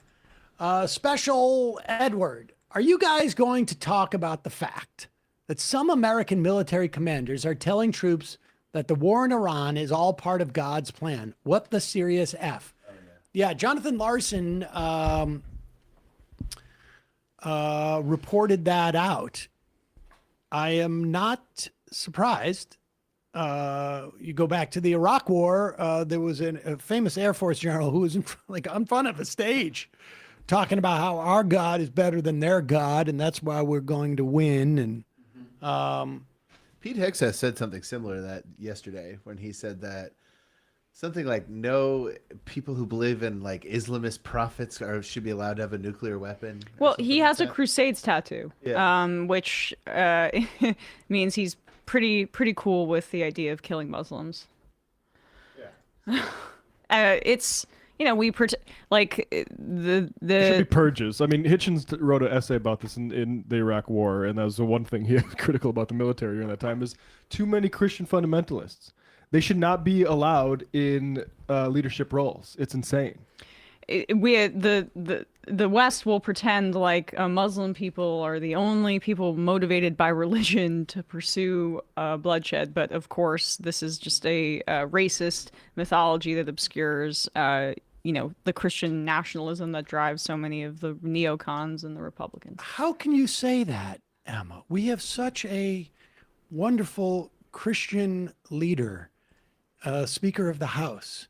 He is such a God-fearing man that even he has asked his son to monitor his use of his cell phone so that because it had a problem with its operating system, that it kept downloading Grindr. Yeah, and, he's got to be on. He must have been on call, his son, yesterday and the day before, because the idea of all of those Iranian schoolgirls being burned to death and bombed to death by U.S. weapons must have had Mike Johnson horny as hell. Well, it's true. There are other things also that maybe he might use to relieve, but nevertheless, here is Mike Johnson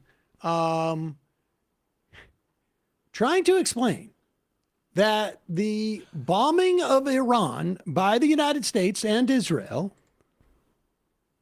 without provocation, incidentally, the assassination of Iran's leaders, without provocation, incidentally, was defensive.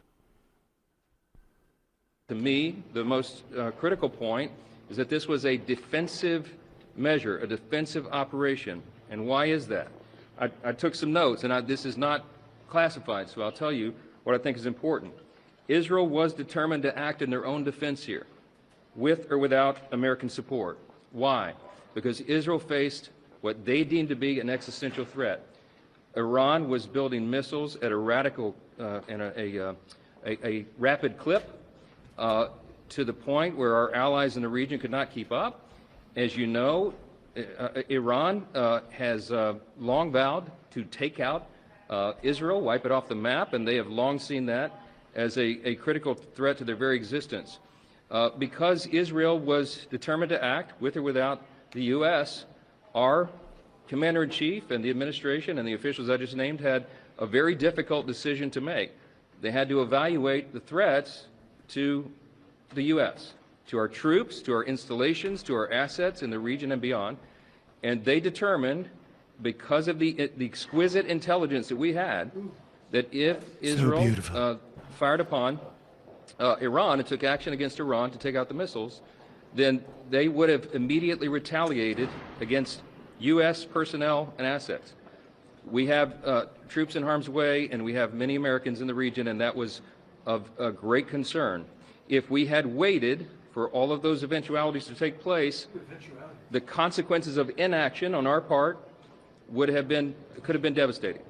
We don't know at what magnitude, but you can assume, because it is common sense, that if Iran had begun to fire all of their missile arsenal, short and mid-range missiles, at our personnel and our assets and our installations, we would have suffered staggering losses. And if we had waited to respond before acting first, then those losses would have been far greater than if we had done what we did. Common sense. He looks flushed too. Okay. Got redder and redder.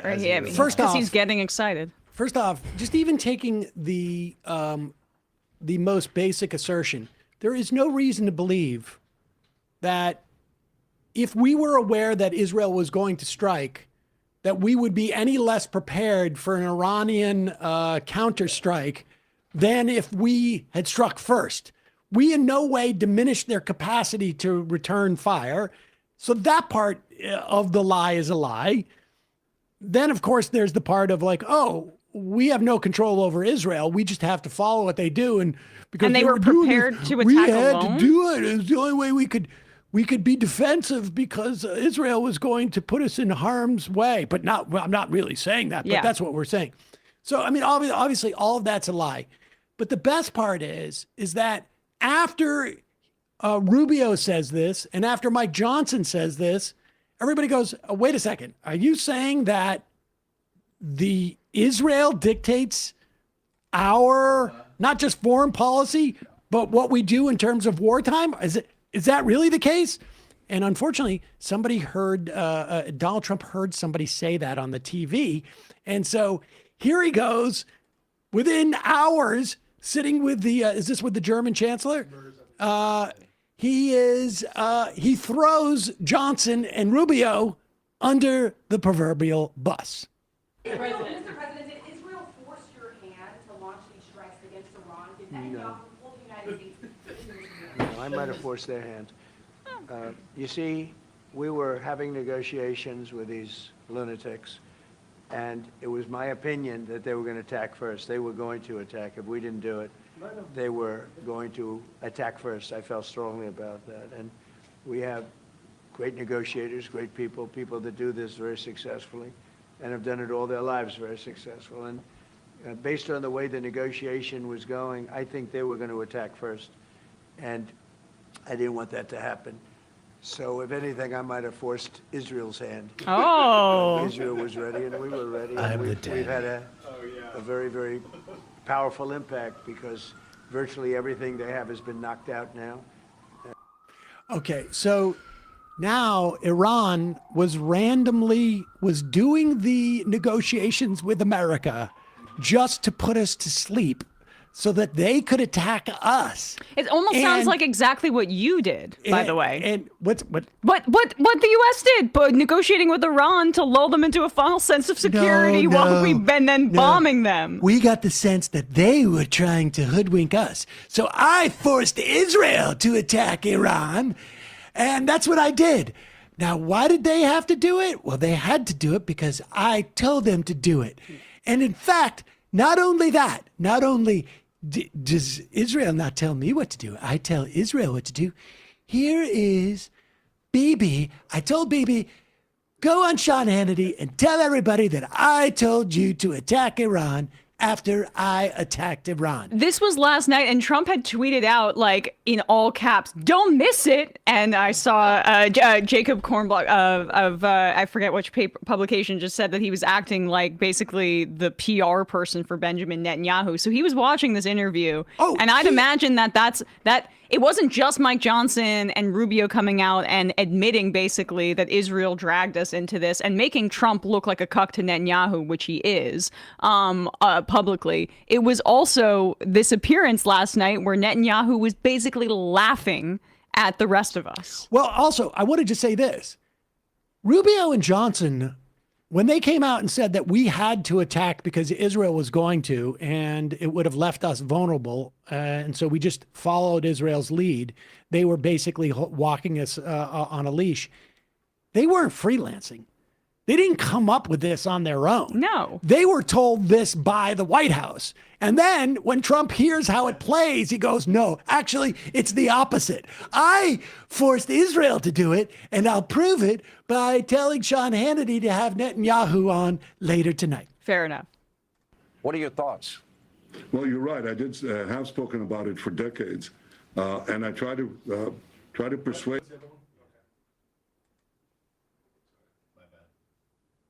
A lifetime worth of study, in my view.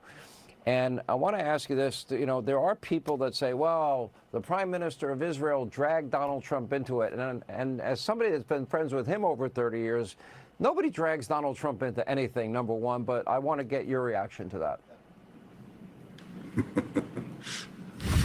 Looking and sound. Oh, pause it. I mean, look. Holy Dracula.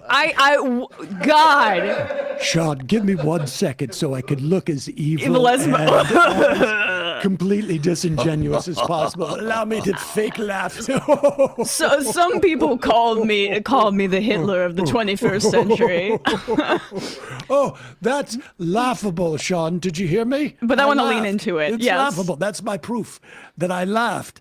That way you know it's laughable. No, he just called me. I mean, no. Go ahead.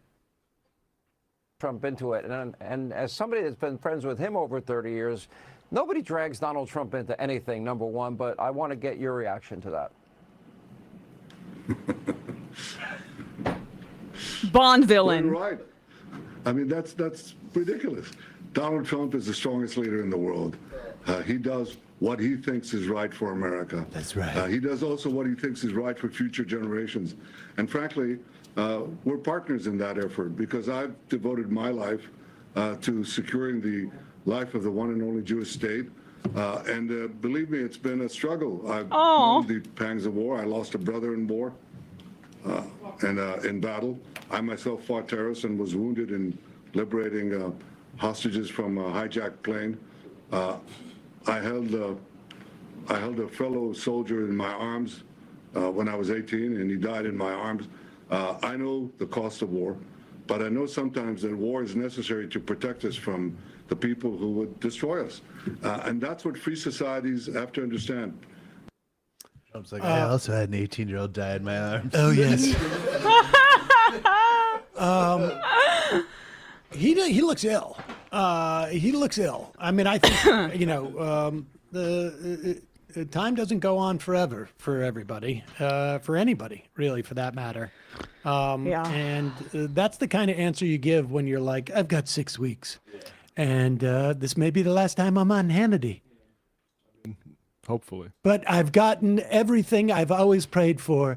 the bombing of innocent civilians in Iran. And so I'm happy. I go out a happy man. The way that he laughs like this is the man that every time he comes to Washington brings his laundry with him because he thinks that it's really funny that to have the Americans do his laundry. And why would he think that? Because he likes the display of the Israelis being the ones controlling American foreign policy. And so that's why he laughs there. It's because he knows that he's basically just trying to appeal to Trump's ego, when in reality, like the Israelis do, of course, love the idea of them being the ones that are the tails wagging the dog, for lack of a better phrase. But what's stunning about this is how quickly their primary, you had the Secretary of State and the Speaker of the House come out and give justification for this attack on Iran. And within hours, they were certainly told to do so by the White House. Within hours, Trump decided, no, actually, it's the opposite. And he gets Netanyahu to go on with Hannity. That entire interview was for that exchange. Exactly. And, we know Sean Hannity works for the White House. Also a neocon who's been coming out and criticizing his former colleague Tucker Carlson for his criticisms of Israel. So, Hannity is on board here to have Netanyahu on to continue to sell the war in Iran to the public. And when I tell you that this selling of this war is so ham-fisted, so poorly done, so weak, relative to what the buildup to Iraq, and this is clip number 4. There was a time, like in the buildup to the war on Iraq, the invasion, the occupation, the bombing, shock and awe. The idea that you would say we should not be bombing Iraq, we should not invade Iraq. If there are weapons of mass destruction there, let the weapons inspectors do their jobs. Don't pull them out so that we can bomb the place. Let them do their job. You were told by a range of people, from Andrew Sullivan, can't remember if Iglesias actually did this, but Thomas Friedman, and then all the way to the right, that you were a Saddam lover. And the idea that you could hold the idea that Saddam Hussein is a bad person, a bad dictator, bad for the country, Iraq, but that we should not be blowing up this country was impossible to hold that. They're trying to do that again, but they are not sending their best. No. These propagandists are the B and C team. Here is Senator Sheehy from, where is he even from? Is he from Montana? What, Montana. Right? If they got the guy from Montana coming out to do this, they can't find anybody else who's willing to do it. Markwayne Iran's Mullen, #1 target. Mullen was like, all right, 48 hours of being the senator selling this on cable news, I am out. We need this guy. Get some other yokel up there. So they send this yokel local up there, and here he is trying to claim that anybody against the bombing of Iran at behest of Israel, and then Trump says, no, Israel did it at the behest of me, is an Ayatollah lover. Yeah, no one is saying Iran has been doing good things. The Iranian leadership. But Well, if there's actually this quite is a few about Democrats and folks who are defending the Ayatollah's right to continue to rule and defending his existence. So I think who in is fairness, defending the Ayatollah? Well, let's see. We've had Elizabeth Warren's former campaign manager out there literally chanting "Death to America" on stage yesterday. I don't know who that is, but Elizabeth Warren is not. Elizabeth Warren's former campaign manager. Chanting "Death to America." They've got us dead to rights. And I'm very skeptical of that claim. I love how Collins goes, I don't know who that is. How about when America's doing evil stuff? I don't give a fuck. I don't give a single shit that people are saying "Death to America" anywhere in the world when America's being Hitler Well, yes, I get you. I just want to know get you. so I can go to that we're rally. talking about the Republican propaganda project.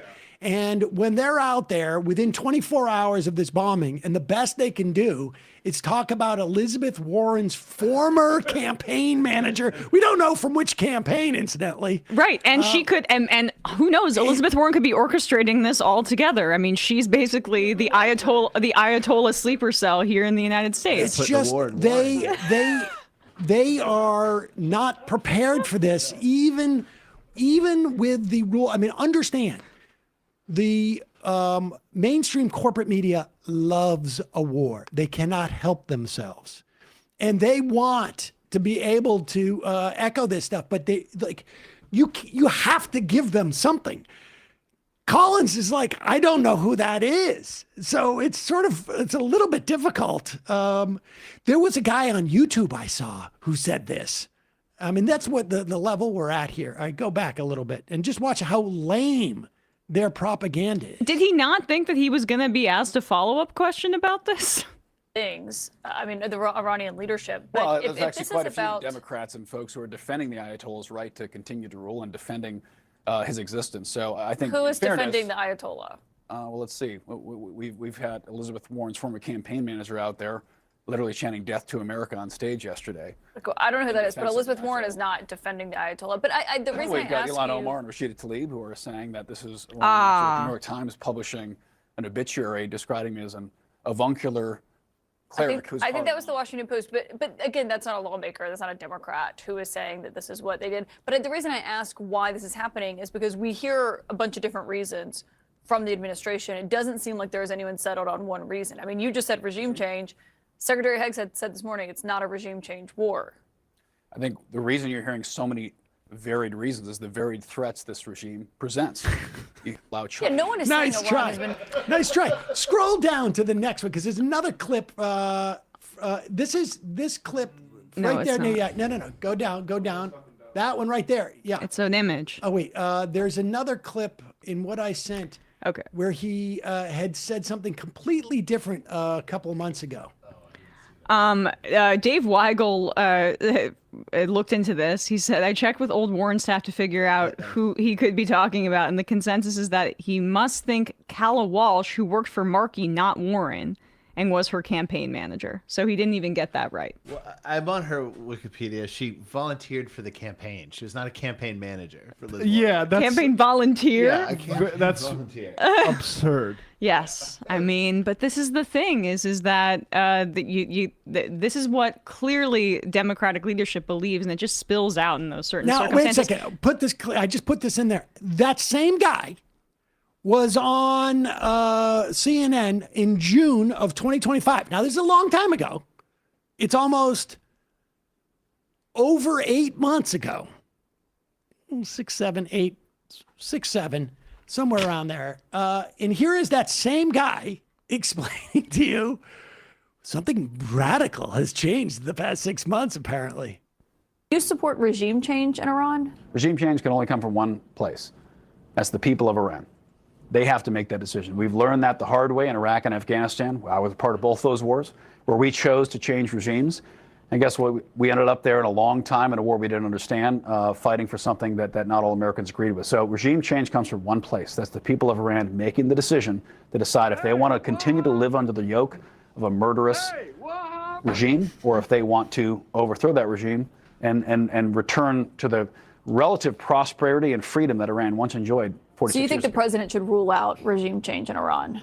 Regime change is not our decision. It's not America's Well, I mean, the president was choice. saying today that they could take him out, that he's safe for now. I mean, he had that caveat there that obviously is not, Sure, the president likes to reassuring, I negotiate. The imagine. president likes to know that all the weapons are on the table in a negotiation. So, frankly, I think he's handling this perfectly.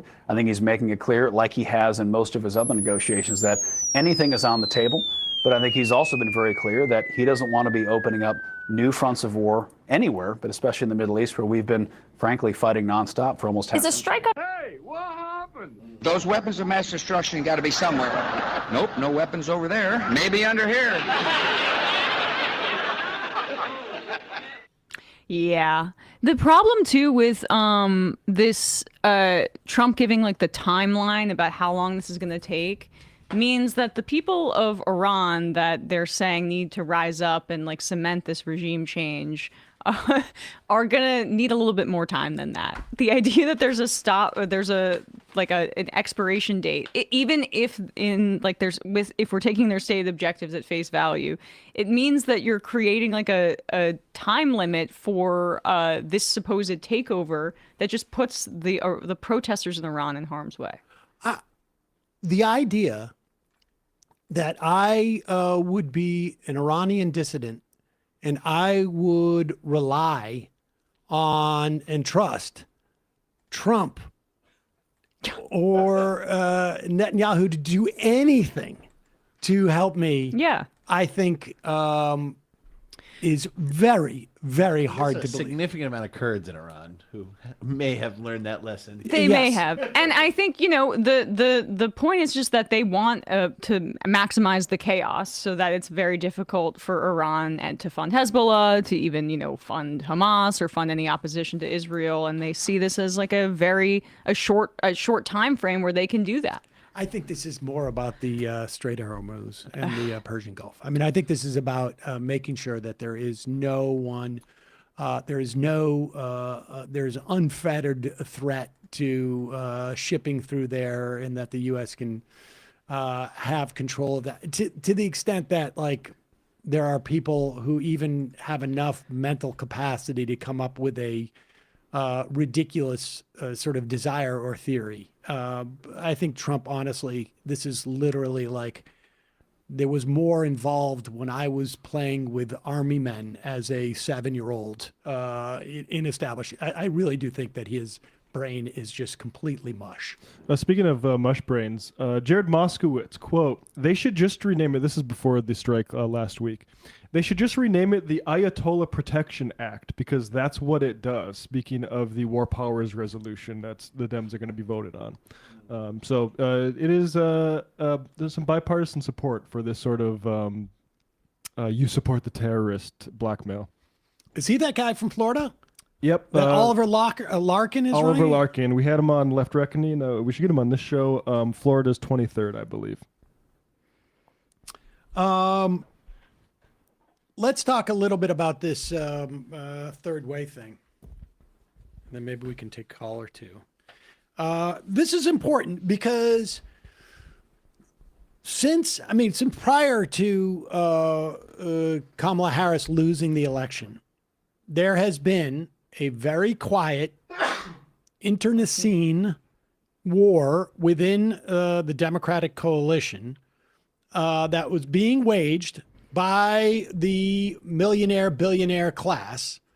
They, folks like Mark Cuban and others, a lot of the AI people, and even the crypto people have been weighing in and attempting to get rid of things like the movement we saw in labor and in antitrust within the Biden administration. They want to roll this stuff back.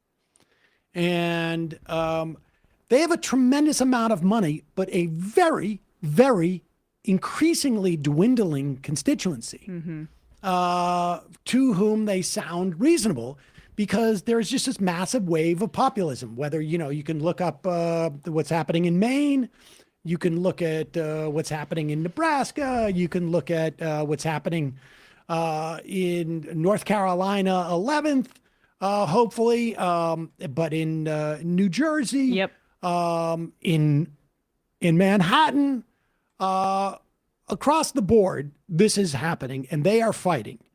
And Bernie Sanders, like I said earlier, came out with, introduced the idea of a wealth tax on billionaires that would be about 5% of their wealth annually. Now, that's probably break even, right? If you put if you're a billionaire and you have hundreds of billions or even a billion, even hundreds of millions of dollars, and you put it in the bank, you're going to get about 5% interest on maybe a 12-month CD. I would imagine you get special terms.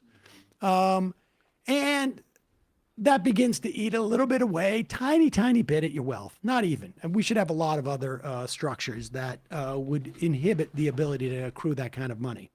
And the revenue from the tax would go to all sorts of like socially beneficial things. We'll talk more about the plan in the future, but it would provide direct payments to every man and woman making $150,000 or less in the country. It would stop 15 million Americans from losing their health care they currently have by reversing the Medicaid and Affordable Care Act cuts. It would expand Medicare to cover dental, vision, and hearing. It would eliminate the affordable housing gap and abolish homelessness in the United States. It would end the child care crisis. It would give teachers in America a raise. It would ensure seniors with disabilities are able to receive the home health care they need through Medicaid, all for just 5% of billionaires' wealth. Meanwhile, across town, the third way folks are meeting. It's actually in South Carolina. I saw on the sound sheet, which is interesting because, as you people may remember, there's an effort within the Democratic Party right now to maintain this insanely self-serving decision that the Biden campaign tried to force the Democratic Party into to cement his power, which is keeping South Carolina as the first primary state. The state Democrats don't win. And it was such a big problem, too, because in New Hampshire, in their constitution, it says that they're supposed to be the first primary, or there's a law, maybe not their constitution. There's a law that says they're supposed to be the first primary. So remember, there had to be this write-in campaign for Biden there. It caused major problems. So if you want to know what wing of the party is centered here in this third way conference, it's the loser Biden people that are trying to make sure that they still have influence within the Democratic Party. This is San Francisco DA Brooke Jenkins. She's on stage with Matt Iglesias and Alshus, Massachusetts congressman, and the mayor of Cleveland, Ohio. Now, the mayor from Cleveland, Ohio, is pretty funny. Earlier, he has a pretty a clip that I think upset a lot of the abundance people, where he talked about the building that they have going on in Cleveland with set-asides for union and for... Yes. But Jenkins is the woman that was put in place after Chesa Boudin was recalled. By reactionary fascist venture capital money. Exactly. And so here is that clip. You can hear her. I mean, it's so embarrassing how naked this is. She's an agent for billionaires. They are all on this same team, so nobody's embarrassed because it's all the way that they talk. This is all like I don't want to say a grift, but it pays well. Matt, I just want to say, I think you're touching on something. In San Francisco, we are at a reckoning point with the labor unions putting a wealth tax, or they're collecting signatures for a wealth tax. We have the highest number of billionaires in the country, San Francisco, most of whom are Democrats. Yeah. Most of whom not only donate the most money to Democratic candidates, but also have extensive philanthropic records of giving money, to our city. And right now, our mayor, I will say, is very strong on the public-private partnerships, and they are investing millions of dollars into helping us recover. And so I think we are, again, at a reckoning point in our party with whether or not we can continue to be anti-business, whether we can continue to alienate the people who, yes, have been very successful in this country, and we want them to pay their taxes and give what's due and give back, but at the same time not making them the enemy when we know that they are giving more than most, really, to the endeavors that we think are important, right? And making sure that our city, when the president, when the shutdown was affecting SNAP benefits, they are who stepped in and said, we are going to give the city $20 million to backfill, what the administration took away from families who need it. And that has to be acknowledged. You could probably use a few more billionaires, right? Yeah. Cleveland is open and ready for business. Thank you for Yeah, they're gonna move to acknowledging that. Cleveland. They're going to move from San Francisco to Cleveland. After she said donations, right? You could have just cut out the rest of the clip. She's taking money There's from... one operable word there. Oh, David Sachs. Significant donors to the Chesa Boudin recall. But it is amazing. I mean, just thinking about how like sort of how disturbing the vision of like this is like RoboCop stuff. Yeah. This is like futuristic, weird ass. Like we need to rely on these people, and they're Democrats, as if like she's saying they pay their taxes. The way that she's talking is exactly like a Republican. Yeah. I mean, exactly like These a Republican. are Republicans. And the idea that we have to be worried that if we have a small wealth tax, a tiny, like this, we're talking like a small increase on, it's the functional equivalent of putting a small increase on property taxes for McMansions, but actually narrower than that. But I mean, that we're in danger of offending people who have been giving money so that people can eat. Why are these people giving money so that other people can eat? If they want to do that, they can do that. Is it to stay in our good graces so that we allow them to accrue more and more money? I mean, this is such a demented worldview. It is disturbing. It's demented by money. We would not know who that woman is if it wasn't for people like David Sachs and the venture capitalists that she's representing. So this idea that they should pay their fair share, she gets the share. It's paid for her. That's why we know who this woman is. But let's also be fair that I think that she had this perspective and the money found her. Right, but I didn't know her before that. Right. Well, I mean, and I just want to illustrate this point because they have to lie, and I want to play this too, but just really quickly here. They have to lie right now to accomplish their goals because there's no appetite for Democrats right now to be talking about how we should be more respectful of the generosity of billionaires. It's absolutely insane that you're making that case, but they're pretending. So, like, Dave says this here, and I take issue with the framing of his tweet because there's been people that have pointed this out. Third way's ICE polling, overhauling ICE beats abolish 2-1 with this phrasing. But that's not what the phrasing says.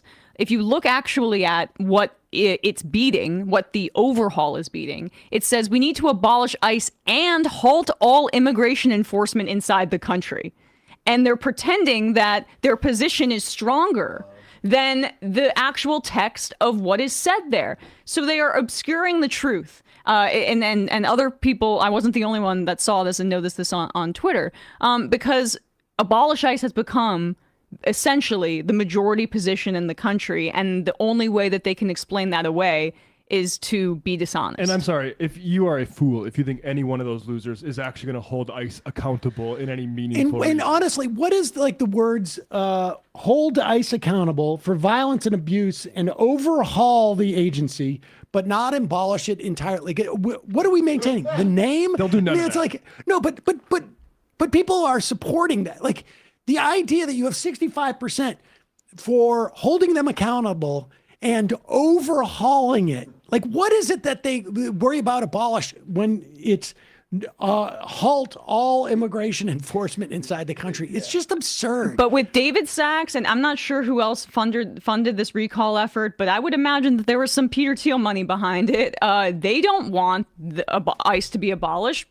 Peter Thiel's Palantir and other surveillance technologies are major contractors and are getting no bid contracts from this Trump administration to surveil us and take. And ICE is using facial recognition and retina scanning that all comes out of the Silicon Valley money that she is representing there, and is saying that we should be more grateful for their donations that would be much larger if there was taxation. Like, that's the other point is like, we should be grateful that they give away any of their money at all. No, we shouldn't. We need to be making it mandatory and taxing them. We should treat them like panadas. I don't think that those like Sachs and Peter Thiel are worried about abolish ICE at all. I think they know at the end of the day they're going to be selling it whatever agency is there. I think they have confidence in that. I think the reason why they do this is more about this internecine fight. And they want to defeat those people who are associated with that. Like that is what's going on here. That they see this as a way of making the choice between reasonable third way people and the George Floyd crazies who could take over the party. But when they take over the party, it impacts capital. So it's just making the same point I'm making. Yes, but I don't think they're worried about specifically that they have an I don't think they're worried about this specifically. It's more a way in which they can indicate and paint the crazies. That is what is going on here, I think, in that respect. But here is another version of that. Here is Jim Messina. This guy was an Obama campaign guy. He is Theresa May advisor over in the UK. That is great. The Tory party. Thanks, Obama. And he was, I think, Obama's campaign manager for 2012. And here he is being interviewed and explaining why Democrats are losing young men. Now, what's unfortunate for him is that like the polling has shifted dramatically on this. Yep. And he's also not aware of young men are increasingly bankrupt because of the things he's about to go through. But this is what I'm saying is that like they talk about this stuff is just simply a way to signify to this audience, even if there's no data, they're creating a narrative. Yes. And so it doesn't, they're making up stuff. So it doesn't really matter in that way. But here he is telling his narrative, which is literally like, there's a lot of like, good to meet you, fellow kids, quality to this. When you look at what we signal to these voters, most of the things they really like, we are against. Like they view the Democratic Party as people who tried to ban TikTok and Donald Trump saved it. We're against online sports gaming, even though a bunch of blue states need the money. We're against prediction markets now. We're against a whole variety of crypto. Doesn't mean we shouldn't regulate those things. Doesn't mean we shouldn't look at those things. But how can on one side we say to people, your life is materially worse because big banks are going after you and all these things are making your financial life better. Wait, what's going on? That's it. No. Sorry, I thought it was restarted. Big banks are going after you, and all these things are making your financial life better, and the system's rigged against you. But oh, by the way, you can't do crypto, and if you do, you're a bad crypto bro. It doesn't work like that. Wait a second. Actually, it works exactly like that. These, you're being taken advantage of. You're being scammed. You can't say that the banks are coming after you and then say like, oh, because you want to go into a money laundering like industry where a big fish are like literally effing you over constantly. Yeah, people love working for multi-level marketing schemes. You can't tell them no. I'm trying to find that chart. We've definitely shown it on the show of the people under 30 or under 25 in their positions on gambling. Do you know what I'm talking about, Matt? I'm not sure, but I know that the gambling rates are massively exploding, and I do think that has shown up in polling about people's attitudes towards gambling, specifically younger people. Younger people. So, I mean, we're going to look for it, but we can just take my word on it. When you look at how young people view gambling at this point, it is much more skeptically and much more critically in polling than the older generation. So as he's talking about, like, you know, being anti-crypto and being anti-gambling is in some way going to lose young men are starting to basically say, no, this stuff is really bad because maybe I know somebody in my life who's gone into debt from gambling. It's epidemic levels. We are ruining young men's lives with the thing that Jim Messina is flogging at that conference. Evil. Yeah. But let's see here. There's a chart that is specific to age groups as well. A bad thing for the country. Here it is. Here it is. There it is. Thank you. 41. There it is. Ages 18 to 29. That's the biggest shift in people that think that gambling is bad for the country. And he's on stage saying that the Democrats are going to lose young men. And he has an interest in saying so because he works for the fucking betting company. It's unbelievable. It's just counterfactual. Just a reminder, the former head of the DCCC, or lie, Maloney, I can't remember his first name now. He is now the head of the Sean Patrick Maloney. He is now the head of the Prediction Markets Trade Association. Prediction markets. It's just like, it's unbelievable. It's the gamble on anything that happens market. Yeah. It's a sign of a sick economy that's been taken over by parasites. There's today 47% of men under 30, the guys who Messina's supposedly talking about, and that entire crowd of vampires is clapping about, under 30 say legal sports betting is a bad thing for society, up from 22% There who you said go. it in 2022. In 3 years, it went from 1 in 5 to about half. So do you think that he's actually thinking about what the Democratic Party should do to appeal to young men? Or is he acting on the interests of the board that he's on, which is worried that they are rapidly losing the trust of their key demographic? So the entire third way conference is that sort of same lie. But it, just to go back to the tax for Unreal. a second, Jabari Brisport had this to say at the New York State Legislature about the tax the rich stuff going on here. And this is pretty good way to phrase it, the decision we face here. If we were to increase state taxes on these same class of ultra rich by $10 billion this year, would they be paying more or less in taxes than they were before HR 1? We estimate that their tax savings from HR 1 sum to $12 billion. So in total, that would be less. So we could raise $10 billion new state taxes this year on the ultra rich, and they would still be getting a tax cut from last year. Correct. Thank you. Whoops. Thanks, Jabari. If DSA ever does vote to primary Hakeem Jeffries, Jabari Brisport is a very good option. You'll get full-throated support here. Yep. Believe he's Even if the mayor overlaps. doesn't want you. If DSA decides it, I think march on these people. Yep. Well, if you're worried about their messaging, you can take some solace in the fact that 48 views, 356 views, 6. Let's see. Yeah, but you know what? I 34 think that fundamentally misunderstands who their audience is. Yeah. No, I It's sort of like the CNBC and Fox Business. Like only like 5,000 people are watching at any given time, but they all buy Bentleys. They're multi-billionaires. And so millionaires. the advertising rates they get are huge. And that's what's, I think, going on there. You know, if anybody points out to them, like, how come you only have 47 views on this? Oh, we're really big on Twitch. Yeah. And nobody who asked that question knows how to get to Twitch. And so they just trust.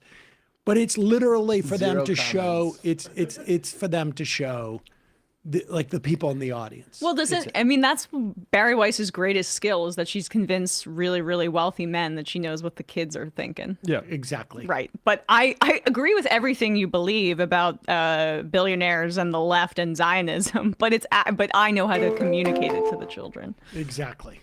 There's one here with 0 views. What's the topic?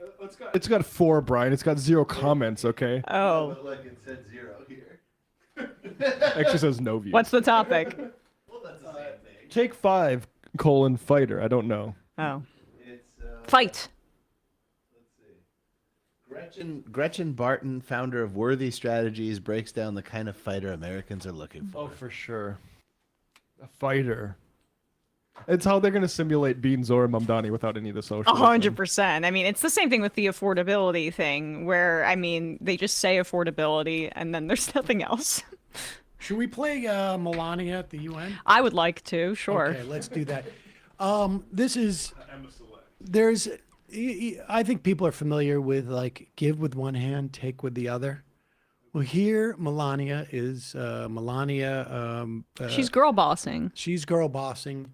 She's at the United Nations to promote her movie? No, helpfulness to children internationally, as her husband is okaying a bombing strike on over 100 girls at a school in Iran. But here she is at the UN. It's like it's always like Make-A-Wish Day for everybody in the White House. Be dead. Be dead. Good afternoon. The 10,113 meeting of the Security Council is called to order.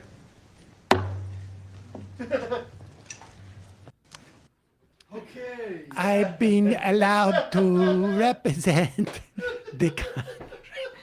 I am here. I am Melania. I am Melania. I'm Melania.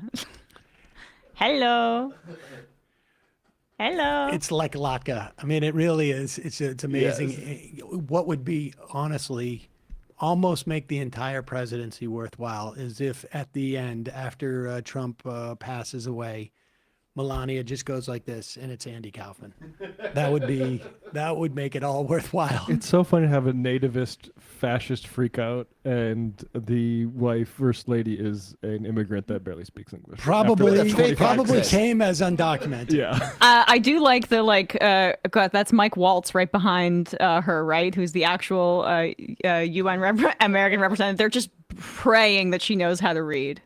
They're just praying, like, can she get through this sentence?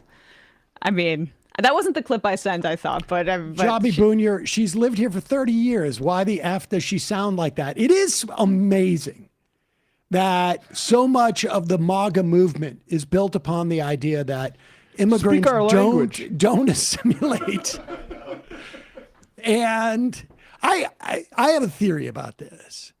And my theory is that she has been pretending for decades to not speak English very well and not understand it very well. So she has to do as little communicating with her husband as possible. I mean, I think that you're assigning a little bit too much strategy here. This is a very rich woman who's never been asked to, never been put in a difficult position outside of the bedroom. Being married to Donald Trump is a very difficult position. I mean, with anybody that would ask her to need to be communicative with them. You also birthed a 30-foot man, which that's an uncomfortable position to be in. I mean, that does sound uncomfortable, but maybe the length helped and it wasn't much. But speaking of America First, you want to know who's getting the visas these days? Influencers and OnlyFans models dominate U.S. extraordinary artist visas. So yeah, about half of these. Well, I don't want to close the door behind me. That's what she means by be best. I don't want to close the door behind me. Be trafficked very nicely.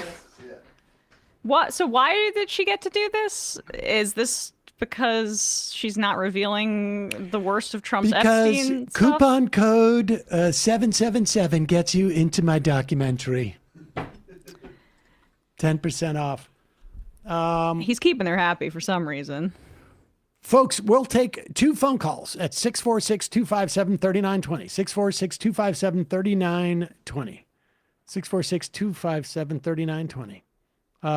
Sunset Lake PBD says there hasn't been this much fun in a fun half in a long time, despite the horrors of the past few days. Shout out MR crew.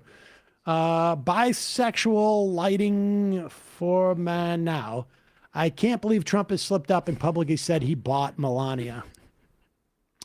What's that? He said that? I don't think I heard that. Calling from an 802 area code. Who's this? Where are you calling from? 802. Hello? Hello. Can you hear me? Yes. Who's this? This is Peter from Vermont. Peter from Vermont. What's on your mind, Peter? Actually, I was happy you guys brought up this third way thing because I've been meaning to call back about going after these all-in hammerheads. They're really annoying. I feel like I know you guys do a good job, like clipping Dave Rubin and Tim Pool, but I mean, please, we got it's more than just David Sachs too. You know, these guys are like, dude. Do you watch it? I used to before they became, extension of the administration's propaganda team. But I have a suggestion that will help you actualize this. Watch it. Send us clips. Yeah, because I hate those guys, and it brings my blood pressure up to watch them. one thing they did that was just crazy. This was back, when everything was going down in Minneapolis, but they were first in there kind of interviewing that Shirley guy. And they did this clever thing where they weren't really interested in his story, but they were very interested in like reinscribing it as like an argument for their crusade against the billionaires tax, citing that, this is what happens when you give the government money, Right. I'm not surprised. I bet you Chris Rufo put them on it. I appreciate the call. Like I say, all right, take care. majorityreporters@gmail.com. Send us, all you gotta do is send us the link and say this time code. Let's go to a 509 area code. Who's this? Where are you calling from? Is this me? It sounds like it. Who's this? Where are you calling from? Okay. This is Thursday. I'm from Evergreen, Washington State. Lovely area. First time caller, long time listener. What's on your mind Thursday? So I am not too recently turned 27, and I just got to say, I remember watching your show as a youngin' during the Iraq War and Afghanistan War. Oh, geez. Okay. And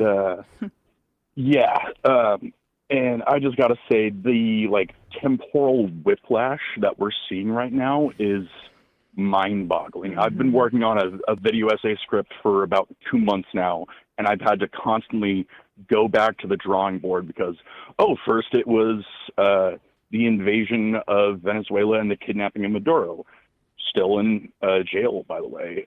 Then it was the oil hostage of Venezuela and exploitation of the arrangement with Cuba, and now it's Iran. It's just it's crazy. And I'm sorry, I'm getting shaky right now, but it's horrifying. It's crazy. It's there's images coming out of Iran right now that are absolutely apocalyptic because the bombing has continued. Over the past few hours. I've got a Mizrahi friend who is just having a rough time right now. It's difficult, but I gotta say, listening to the show, Left is Best, I'm staying sane by the grace of God and your kind words. But I'm just having this. It's just like 20 years ago. It's just the most clear, broad as day pretend towards a reason to just have war and feed the industrial complex for the military spending that just is a round-tripping effect, a lot like the AI bubble, but in a broader scheme. And I'm sorry if this sounds like super schizo. I'm trying to get believe me, I feel the same way, and I can't believe we're back to this point again and could be embarking on another decades-long war, and we are bombing people like this again. Believe me, but I appreciate the call. Yeah, of course. One last thing: workers of the world unite. There you go. Appreciate the call. All right, take care. Trombone guy, MR subscriber since 2011. It's my 68th birthday. May I please have a shofar? Trailing seas.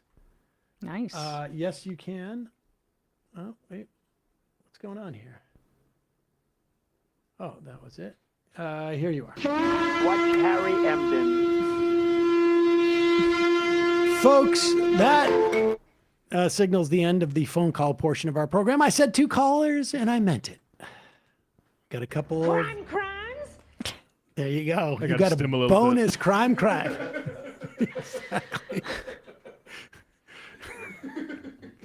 Crime?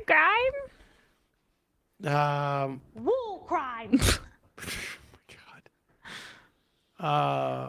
What's she doing? Future reactionary. Oh, there's a lot of stuff here. I've copyrighted Tuesday, but I'll grant you all a perpetual license as long as Sam promises not to pivot the show to woodworking and or Apple critique. Batter worser. Tillis in the Nome hearing just showed us how Democrats should be treating members of this administration. New Jersey mailman, the United States isn't at war with Iran in the same way Russia is only engaged in a small, limited, special military operation in Ukraine. Jay Tingle. It was the Obama administration that compelled Spain to remove Judge Balthazar Garzon, who had previously attempted to prosecute Pinochet while the dictator was in England.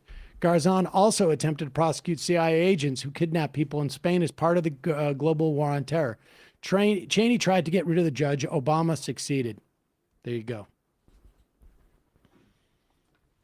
Snarkorsky. As the world descends into flames, I long for a simpler, stupider time when Republicans were merely outraged over Mr. Potato Head and Dr. Seuss. Indeed. Zane, if Iran got hit by anyone, they'd strike us bases. Strike U.S. bases. Could be anyone. Could be us. Could be Israel. Anyone. Annoying gay guy. Emma, this might be a little pretty, but your Oppo Nira Tandon is getting clowned on Twitter because she... Petty. Yeah, sorry. Because she was trying to stir up Graham Plattner controversy and then like 10 minutes later retweeted Nick Fuentes and Matt Walsh. Yeah. Love you. I mean, that's great. The nice thing is that true? The sun is setting on those idiots. Yeah, it's true. Graham went on a podcast that apparently, like previously. No, the whole thing came from him retweeting that guy Stewart Peters, which I get, who is just only slightly more rancid than a typical Republican, but was quote-tweeting anti-war. Yeah, exactly.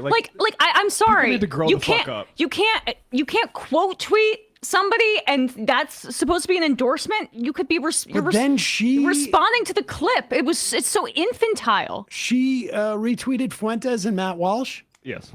I believe so. That's let me double check. But when she does it, I have quote tweeted Aaron Rupar like hundreds of times. It doesn't mean I endorse everything he says. Like, it's so silly. It's so silly. They're trying to Corbyn him. It's this guilt by association but thing. It's so. You went on a podcast once suggested that maybe Israel killed Charlie Kirk, so therefore you're anti-Semite. Grow up. No one cares about what you think. It's so desperate, and because it's Maine, like the distance between what Neera Tanden tweets and what happens in a Maine primary. I mean, this is the thing that they still haven't learned. They kept inserting their own candidates into Maine. Was it Gideon last time around? Like all of these perfect candidates, according to sort of the Democratic establishment perspective on this stuff, and got destroyed.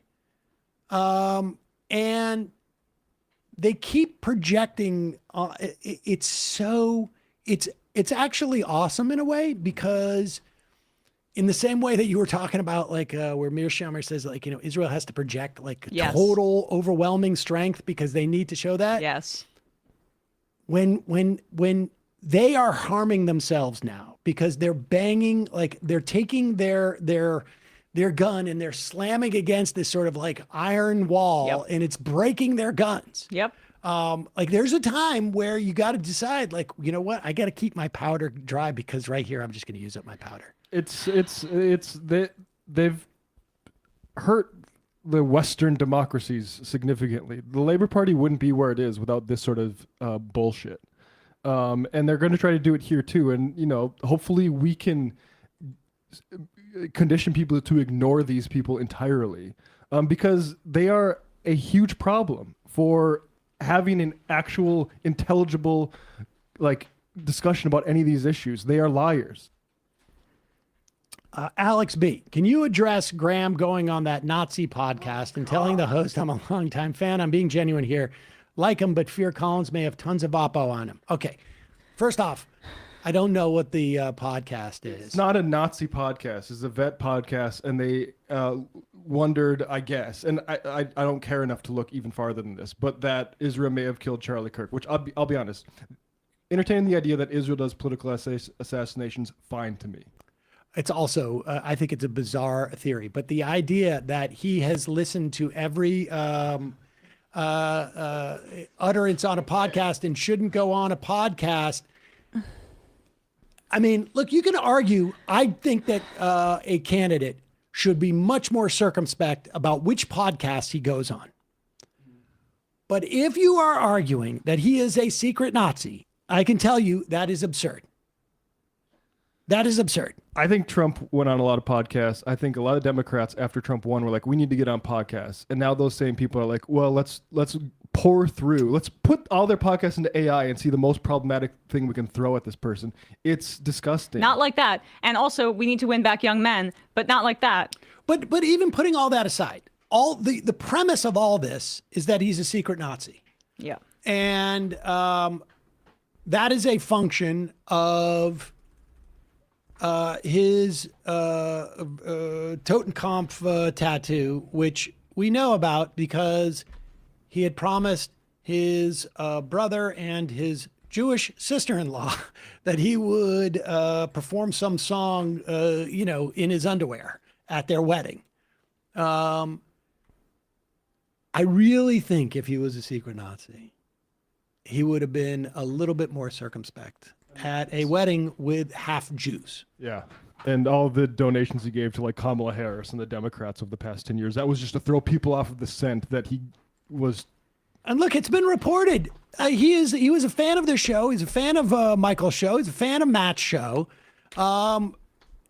Listened to it extensively. I mean, that's how deep it goes, man. And to be able to be smart enough to sort of build that alibi years before you become a candidate.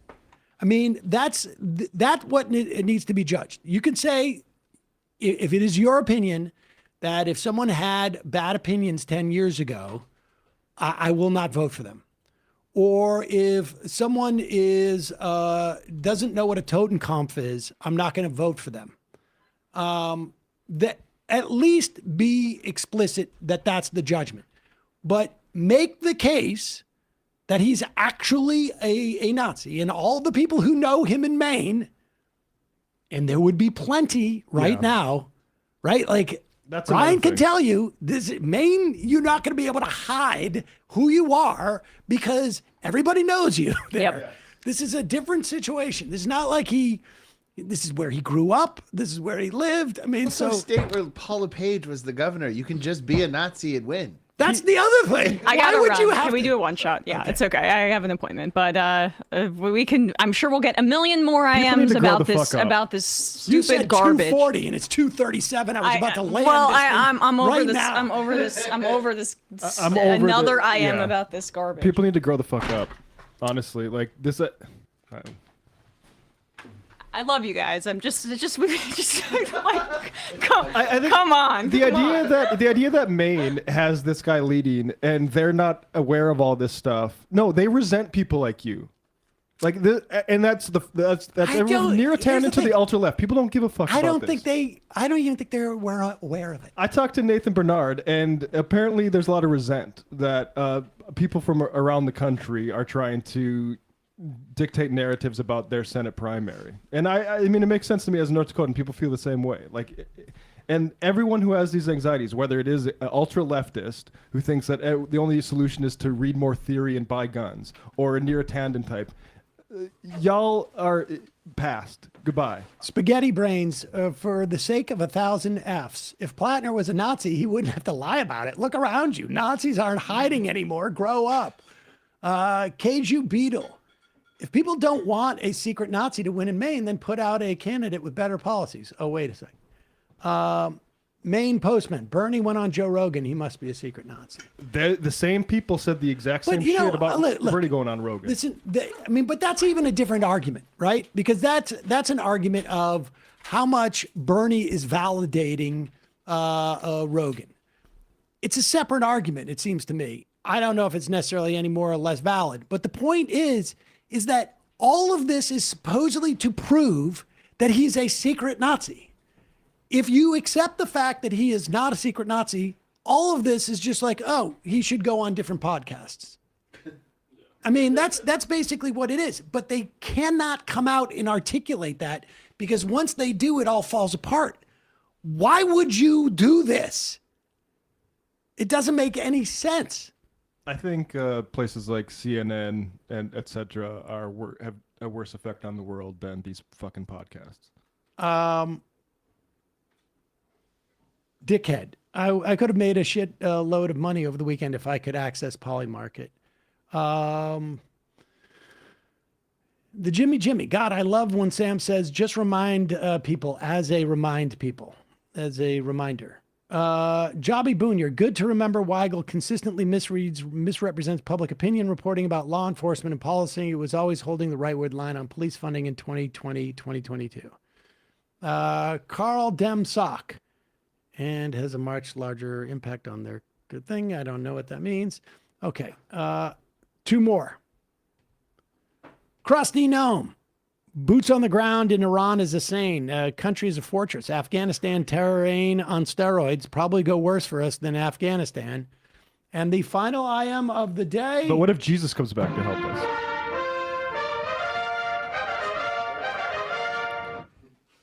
MIDI doctors, please close the first half stream. I did. It's closed. Your wish. How about, hey, just a heads up, the fun half is, or the main half is, don't order me. Because I'll open this fucking stream right back up. Well, you've hit on Brian's trigger. I think we're all a bit tense. Matt, Brian, Emma, great job today, folks. See you tomorrow. It might take all the strength I got to get to where I want, but I know somehow I'm gonna get there. I wasn't looking when I just got caught between the truth and the light bar. But finding out won't make me feel any better. Yeah, I know the clock is ticking, but the meds are gonna kick in, and my pilot light shining bright. I get somewhere the choice was made, for the option where you don't get paid, for the road that bends before it finally breaks you. I guess somehow I lost my drive,